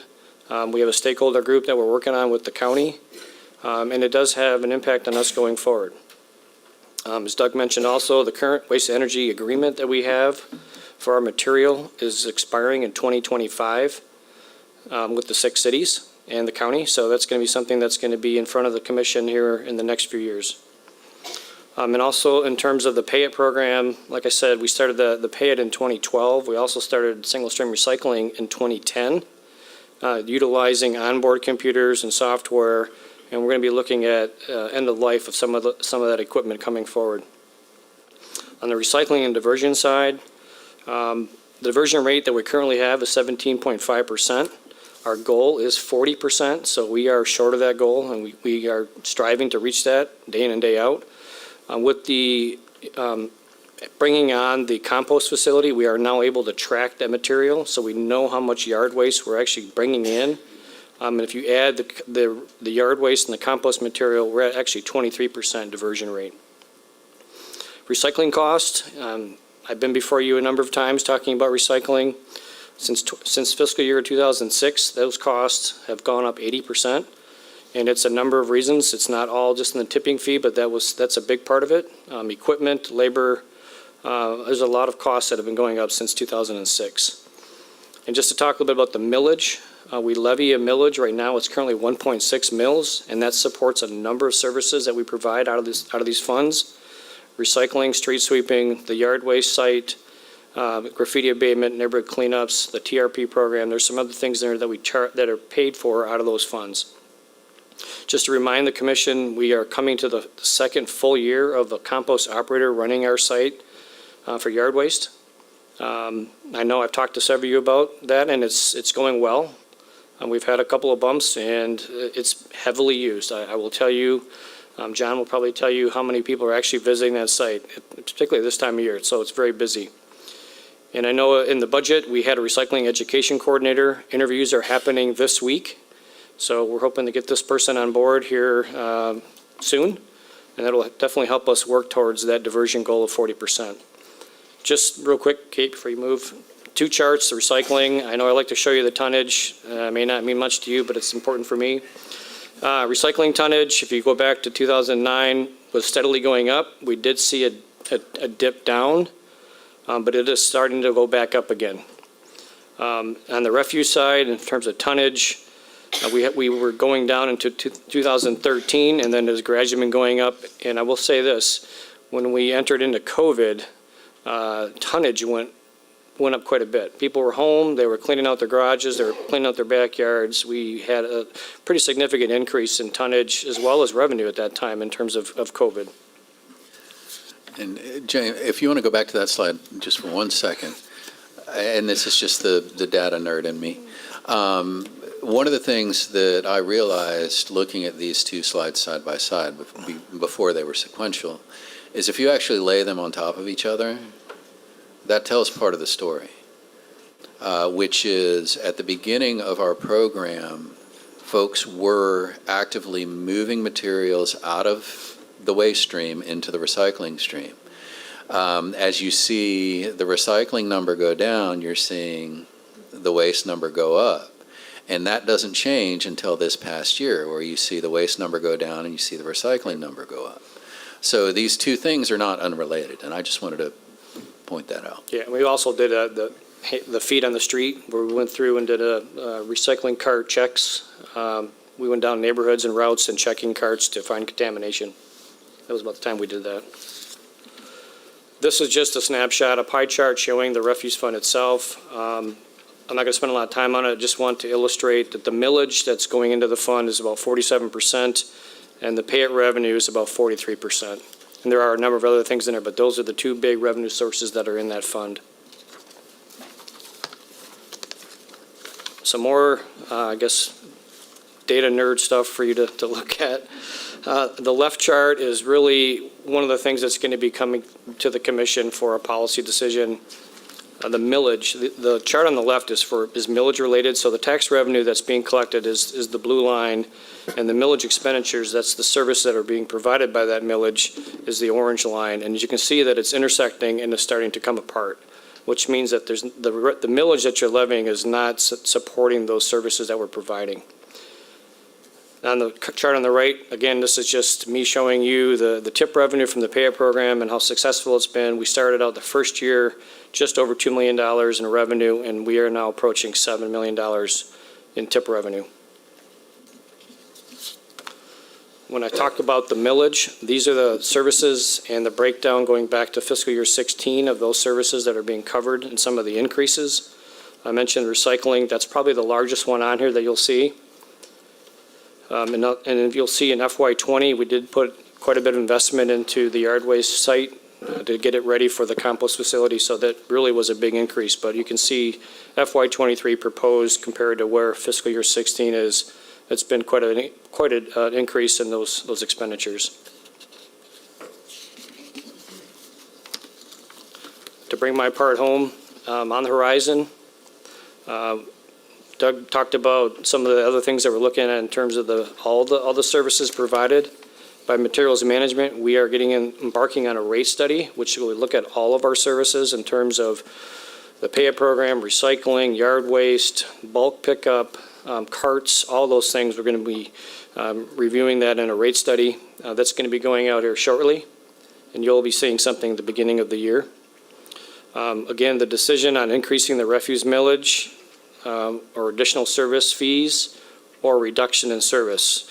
If you recall, we talked about in last year's budget, we had an increase of $3 per month for recycling customers was being proposed for fiscal year 24. That was just a proposal. That's not really been approved. But that would be like a ready to serve charge in order for us to move forward and be able to support those costs related to recycling. Organics collection, you know that I'm passionate about this one. We are evaluating that. What does it look like now that our yard waste site is up and running? And whether we look at a residential or commercial collection in terms of organics collection. Just to remind you, the wood reuse pilot that Parks and Forestry is working on, and that's really out at the yard waste site, that's in place. I mentioned the technology and truck hardware replacements. And then again, the Kent County Sustainable Business Park. I mentioned the stakeholder group. We're meeting almost every other week, and it's been real informative. Just some of the highlights. What does that look like for the city's materials management program? What does it look like for the county's program? They are proposing an anchor tenant that's going to be looking at mixed waste processing and digestion down at 100 Street in order to not expand the landfill. That process is moving on, and what we're being told is first quarter of next year, we should be able to have some understanding of what that looks like in terms of cost and what the 30% design would be for that facility. What does that mean for collection, transportation, and disposal costs for the city? It's not clear yet, but what the plan would be that we're being shared with is the waste energy would stay in existence, the MRF, which is the recycling center, the North Kent transfer station would all be part of the county system and would be part of going forward. And then how do we meet or exceed our diversion targets? The Sustainable Business Park is shooting for a 50% diversion rate. That's with the anchor tenant. They are exploring other tenants that will be in that business park, and that's still being fleshed out by the county. And for us, that would be 50% plus 23%. It would almost double what our current diversion goal is. But the question as, we talked about with Butterworth, is doing that at what cost? And those are some of the things that we're trying to assess right now.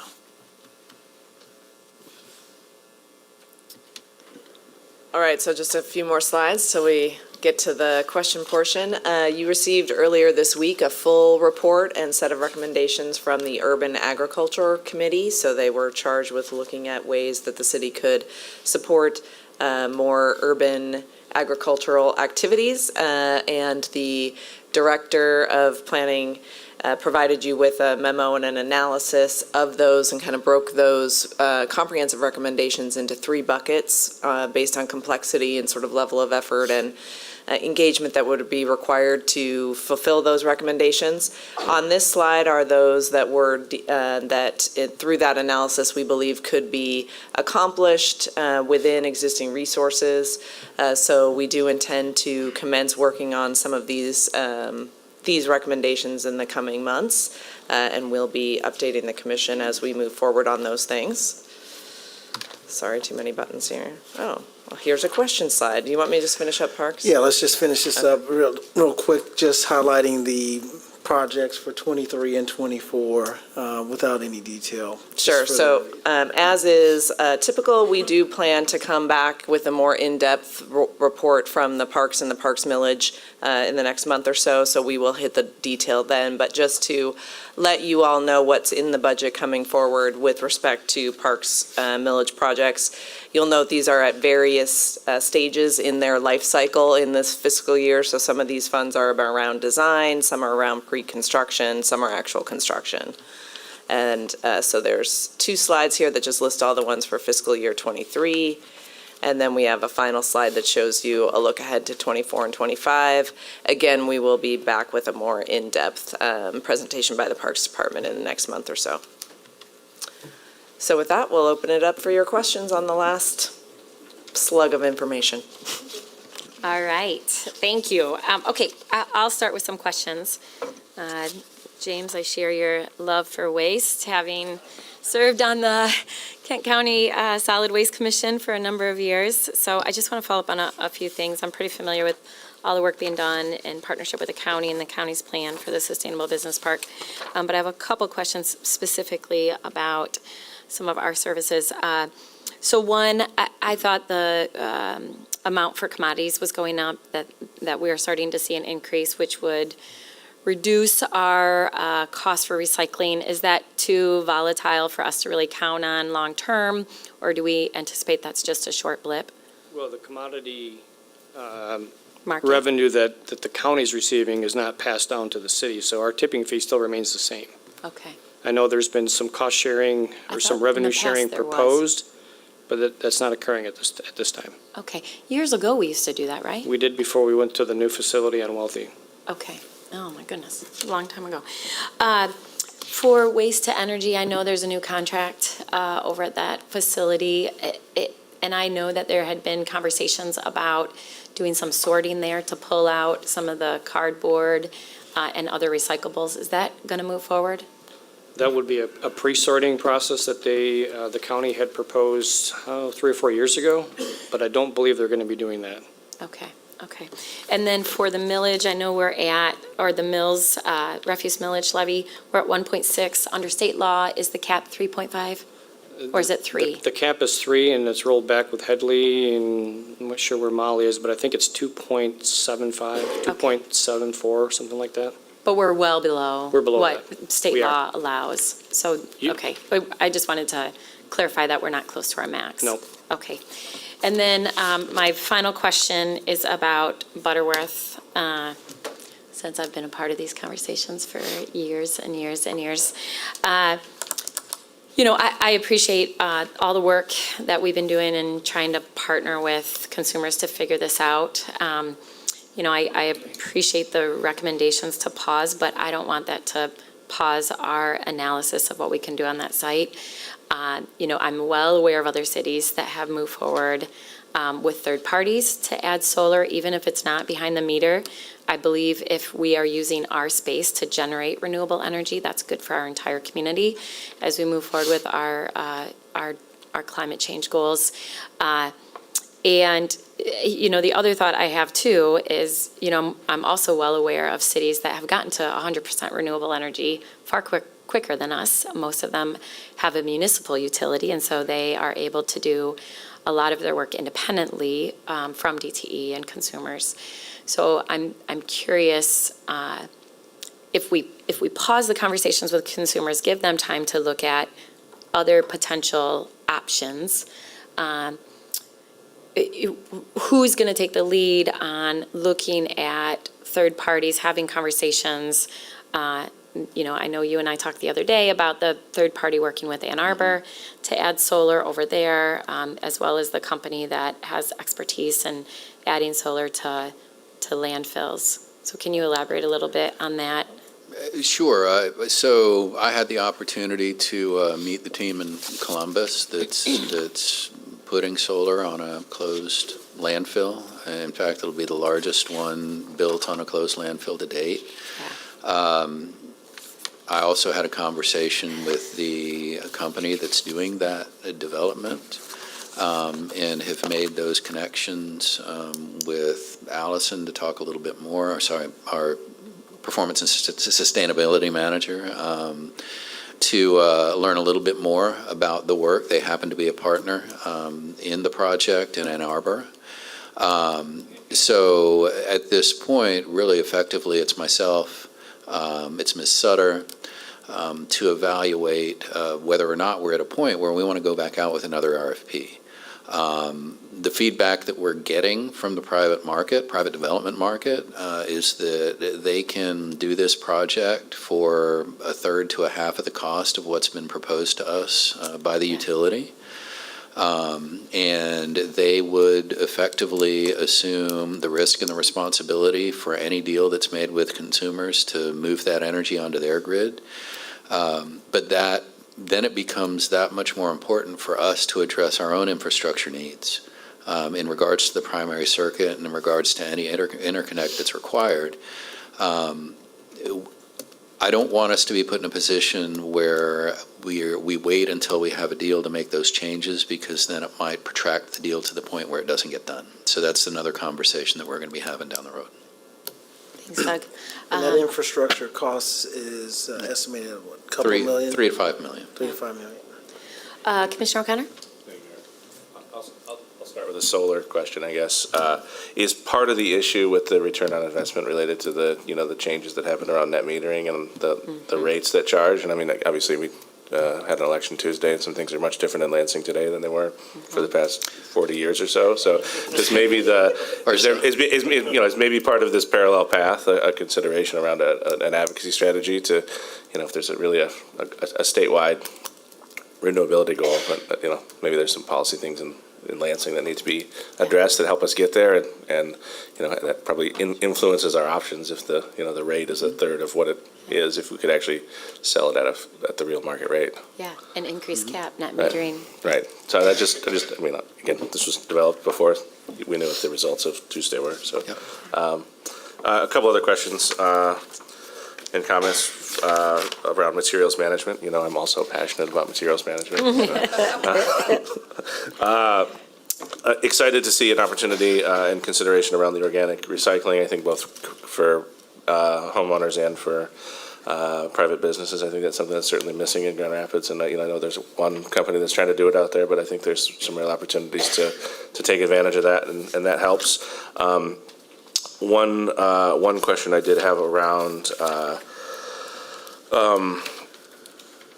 pickup for recycling. I think we do an amazing job of having it available for residential properties, but I think there's a gap in the commercial sector for recycling. You see a lot of businesses in Grand Rapids that have 1, 2, 35 recycling carts outside their business because there's not a great single stream option from the private market, and whether or not that's a space that the city should consider, getting in, both from if we got our trucks picking up 35 recycling containers at a condominium development or a business, like that seems like that's a big time, energy, and cost to do that. So I wonder if that's going to be explored at all. And then just talking about, it's kind of getting trash service, there's some trade-offs. There's a big conversation from some of the neighborhood groups about, trash and providing dumpster days and things of that nature. But I think that it's kind of a bigger conversation. People potentially, there's contamination in recycling because people have to pay for trash and they don't have a trash service provided. They hoard trash until dumpster day once a year because it's, cheaper to throw it away for free on dumpster day than it is to put it into your trash container outside your house. We're also, we have private haulers in Grand Rapids, which is fine, but it's also, as we invest in our vital streets and try to get our streets into good condition, if you have 4 or 5 different companies running down the street with a multi-ton truck, it's there's additional cost that's happening because of that. And so, is there a way to potentially have, if every house had a trash bin, no matter what size it was, there's no excuse not to put your trash in the trash bin if you have a trash bin and you're not worried about the cost of a pay-for-tip. I think the pay-for-tip has certainly been a good program, and, I think personally I use a lot less trash because I pay per tip and I'm a lot more conscious about what goes where, but it's, not everyone has that luxury. So is there consideration of how we may be able to provide a trash recycling organic comprehensive service as part of a bigger, something that happens through your property tax or a millage? Commissioner, with this access to the service, I think is how you're laying it out, that while it might be incentivizing waste reduction, it may also be a barrier to people who really need to dispose of waste, and we need to think about that, whether or not that's the right model. I've long said since we've come here that this is a model that I've not seen in any other community that I've lived in, and it worked for here, presumably for some time, but I think it's time now to think about how we can have more access to the city service and still meet some of our other goals around recycling and waste reduction. Yeah, to answer kind of the big question that you have, that's one of the motivations behind doing the rate study is to look at alternatives, because we're not covering the cost of the truck, and it's driving past every house. And that's a conversation that Mr. Hurt and I have had is, do we need to look at things like a franchise model? Do we need to look at what are our collection strategies and costs? Now, on the recycling side, it's important to remind folks that when we take things to whatever facility it is, you pay by the tip, not by the ton. And recycling is significantly more bulky and it's lighter than the refuse is. Yet, even with that, and recycling is a commodity, and we're trying to commoditize the waste as well, but at this point, we're paying the same for each one of those tips. Yeah, it's a blended rate. It used to not be, but. So that's the other conversation that we're having with the county in these meetings is what can we do to bring that cost to tip recycling down so that we can start to offer some differential incentives to the community to do the right thing. So there's some inconsistencies in the business models that aren't necessarily of our own doing, but that we want to bring back. And the reason that we're here today is for you all to know that we're going to be bringing those back for a discussion, and it might result in some changes to the way that we go about the business. But a reminder to commissioners, and I know we've had this conversation in the past, historically, up until a couple of years ago, how the rates were set at the county through DPW, the cheapest option was landfill.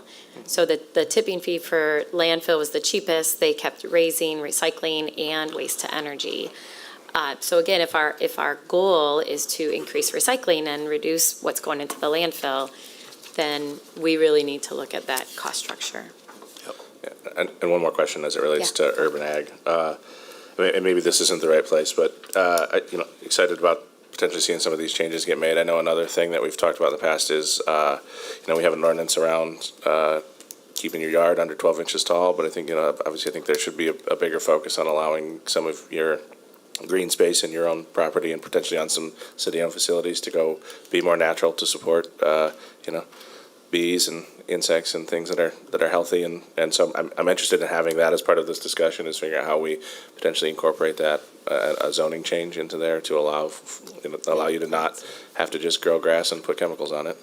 And we're going to talk about parks later, but also, I think we've talked about some of the water features in some of our parks and challenges with some of the wildlife there, and how the having some soft edges with natural weeds and reeds and cattails growing up would be both good for the ecology of the water system, but also, maybe eliminate some of the nuisance from the pests that are like to, do their business all over our beautiful parks. And it's hard, and again, it's a change in mindset when people don't see something maintained, but it's also, it's good for our environment, so. Yeah, thanks, Commissioner. All right, Commissioners, any other questions? Commissioner Repart? Yeah, thanks, Mayor. So first of all, I'm thankful to the staff for making this such a big part of the day today and the future. I think it's probably, for me, the saddest thing that I'm most disappointed about not getting to work on in the future. But I'll start with my small things to largest. And I will say, even if you only put covered solar on the Butterworth solar parking on the Butterworth landfill in the presentation for me, thank you for that. I think that that's a really interesting thing to explore. So similar to what Commissioner O'Connor was saying, when I read the memo for urban ag, thank you for that. I would support that hoop house change. When I was at the other way, we tried to put a little PVC greenhouse on our community garden that's been a community garden for 45 years, and the city wanted to charge us $2,300 to do it. And I'm just like, I think we should probably let that one slide. And in the right of way, in the recommendations, it just says edible landscape. And I'm just wondering if we can expand that to include pollinator gardens. If you drive down Madison and Alger area, the Placer Creek stewards have done so much with stormwater management there, and they allow for that to come up. And, my wife is working on that in the front of our house, and we got cited by the city right away as soon as it got above 12 inches because a neighbor called. So we fixed it, but what we're doing there is, some people might not find it to be beautiful, but it is beautiful. So I wonder if we can just add those other things as a part of that, or if that needs to, like Commissioner O'Connor says, be a part of an ordinance, a zoning change. There are two things that I saw as, and correct me if this is wrong, short-term fixes that we would evaluate then after 1 year. One was, we would just make a 63% goal for carbon neutrality for community-wide. My understanding is that we would kind of state that, and then we would begin the engagement. Is that correct? And then, depending on how that engagement goes, that number would hopefully never go down from 63, but could potentially go up if solutions come forward. I think that's the base for the conversation starter. We were providing a staff. Well, it's a science. What we wanted was a science-based target. It's the reason why we've tried to be very deliberate about how we go about it. We brought in an internationally recognized organization to use an internationally recognized tool that they could say, here's where your target is if you want to make a difference. If in our engagement there's a decision that we want and can push that higher, we can. But one of the issues that we've had working with the private sector is they don't want it to just be some arbitrary goal that they're then accountable for. So we feel like this is a great starting point. It may be a launching point, and it may be a target. But that's going to be the next part of the process. Okay. The other short-term thing that I saw was around RECs, which I don't think anybody around this table is thrilled about buying RECs ever. But again, I would just want to say that I would hope that would be temporary, that it would be evaluated as often as possible to move away from that solution as quick as possible. I guess the two kind of bigger things that I want to bring up in response are, so this is an emerging, like the technology in this sector is really rapidly innovating. And so, Ms. Behrens, I had this conversation with Mr. DeLong quite a few times before. When we release an RFP, just like with our street lighting RFP, in some ways the RFP makes it very, to release a black and white RFP, it makes it hard for a company to bring forth something that might not fit within those hard line boxes of a traditional RFP. And so I just think that there's so many new financing models, there's so many new technologies that are coming out. And so I said this to Mr. DeLong, saying it to you.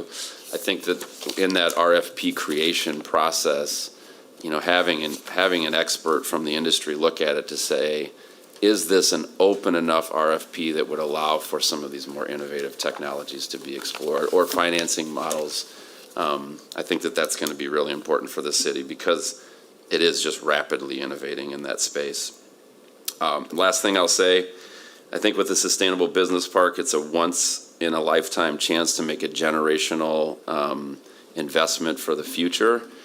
And I just hope that the city will respectfully flex our muscles, given the fact that we are the largest contributor to that conversation, and do whatever we can to bring the surrounding municipalities and townships along so that we can make that change for the future of our county. Thanks.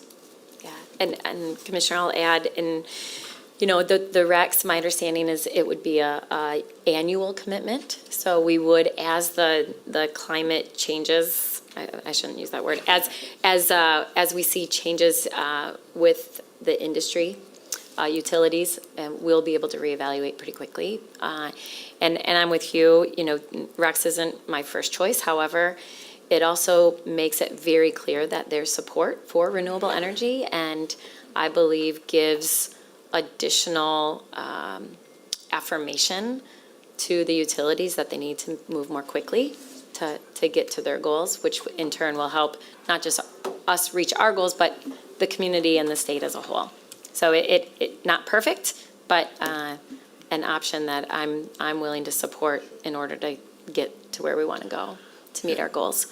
And then I hear what you're saying also with the Sustainable Business Park. Several of us in this room have been actively engaged in those conversations, and I've been a part of conversations with the other 6 cities. So the 6 cities were all part of the waste to energy contract that is up in 2025. So, you know, we work very closely on waste to energy together and have been actively participating in conversations with the county, and how do we all support the ultimate goal of a sustainable solution to waste. Yeah, the mayor's correct. The idea here, what we wanted to establish going into this next year is let's get to our 100% number, and let's start talking about this on a 12-month cycle, on an annual cycle. And then we start at 100% with RECs and whatever else we've got. And then each year, we dial down the RECs as we dial up the other services. Where we've been is we've been waiting for that big shot. Well, it's coming, well, it's coming, well, it's coming. And that whole time, we're not at 100%. So let's get to 100%, and then let's start modifying the mix from that point. One of the things that I'd also want to mention about our conversations with the county and the Sustainable Business Park, we were a little disappointed that given that anaerobic digestion is the cornerstone of the proposal, that we didn't have some involvement, given we've got a guy right back here that is managing an anaerobic digester. Now, realizing that, raising that with the county has actually brought the company in. We've met with the company. We've started to have conversations about where the connectivities and potential partnerships are, because we also have issues we haven't talked about, like what are the residuals coming out of our wastewater treatment plant? What's the long-term plan for that? Well, Energy is planning on producing fertilizer, and they'd be very interested in it, but then we start talking about pyrolysis and a whole variety of things. But we're having those conversations now, which is we're not competing digesters, but we have common needs where we might be able to contribute to one another's success. And that's really what we wanted to get fundamentally out of those conversations. Yeah, well said. Commissioner Lanier? Thank you for the presentation. Just a couple questions, clarifying questions. I'll start with, I'm on page 39 or slide 39. I'm trying to understand the 62.8% per capita reduction. if I'm understanding correctly, we originally had a goal of getting to 0, and are we now saying the goal is 37.2? The goal for municipal operations is 0. Mm-hmm. 0, this is the community goal for a reduction in greenhouse gas emissions. I see. It's the one that we've never been able to really put a pin in. I see. Yeah. Thank you for that. And then, so what is the community currently, where does it currently stand if the goal is to get to 62.8%? Were we able to determine that as we were setting a goal or not necessarily? Well, no, because we haven't been measuring the community's consumption over time. I mean, we get general reports from Consumers Energy on what the mix looks like. But we haven't looked at what the community's performance has been over time. Okay, and then my other questions are kind of tied to some of the mechanisms to get to 0 and to get to the 62.8. I'm thinking about the carts at Indian Trails. We talked about that, replacing mowers in our fleet of mowers for the city. And then I'm also wondering, did we have a missed opportunity as we were replacing all of the LED lights across the city to have placed solar maybe on all of those poles at the time we were doing that replacement? Would you all say probably so? I don't know, not with our tree canopy. To have, you To mean add to solar to solar those- powered? Yeah, we're already, yeah. Solar powered LED lighting. Mm-hmm. Okay, that's a yes. So I'll go back to the other, I don't know if that other is. points that you made about the electrification. When I spoke to Ms. Sutter, there are some things that we have not yet measured in terms of our current municipal greenhouse gas emission reductions. Like, I don't think the golf cart electrification is factored into that, or the fact that we have employees telecommuting now 2-3 days a week. And so there are other things I think we can reevaluate in there. And as far as the solar on the LED lights, we'll have to get back to you on that. Thank you.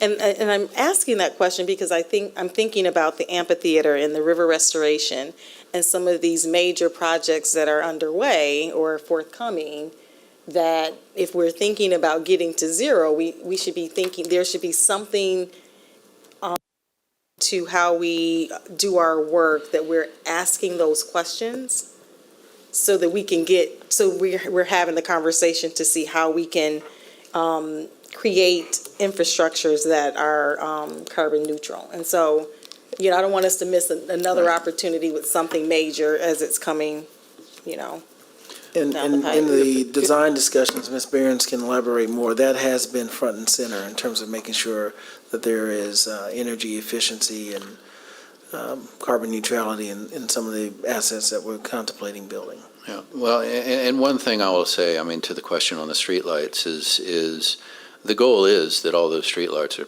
powered by solar, and that's when we talk about the primary circuit, we talk about Butterworth.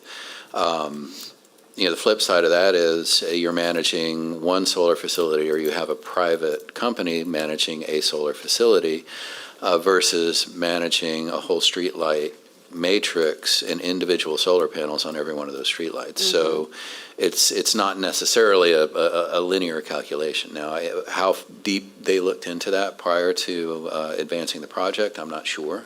We can certainly find out, but I can understand why that might not have been a linear relationship.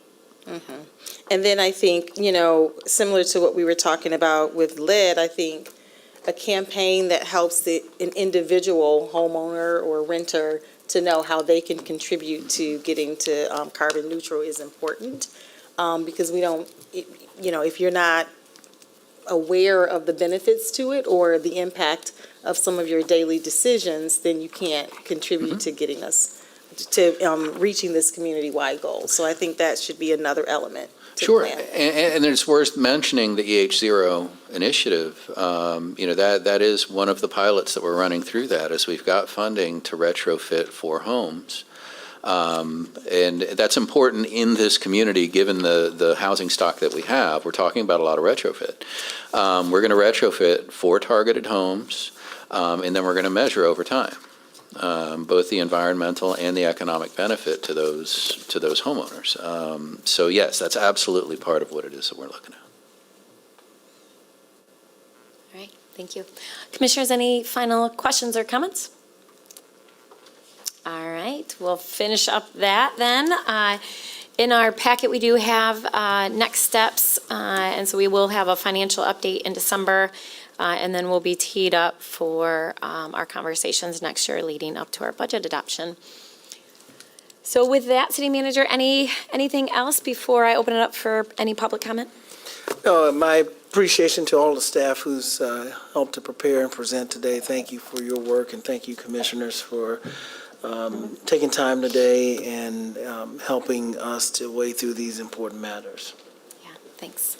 All right, so with that, I'll open it up to see if there's any public comment. I believe anyone who has public comment can go over there, and I'll make sure my city clerk helps me with time. Do we have any public comment? All right, seeing none, I'll close that. And, anyone?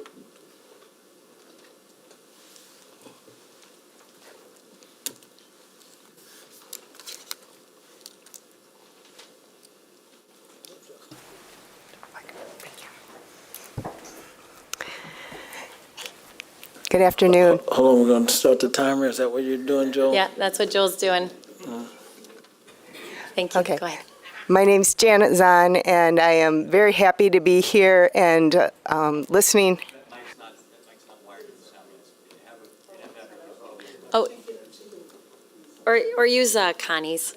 Joel, can you start the timer over, please? Thank you so much. My name's Janet Zahn, and I'm here as a First Ward resident and a member of the Grand Rapids Climate Coalition. I want to say thank you so much for the thoughtfulness and prioritization of how our city and our community will be addressing climate change. It feels like you're really starting to take it seriously. Thank you so much for that. I recognize the intense financial burden there is to make really substantive changes. And I think what I would just say as the request is, how can we devote our time and energy to preparing projects to submit for IRA money? There's going to be a lot of money.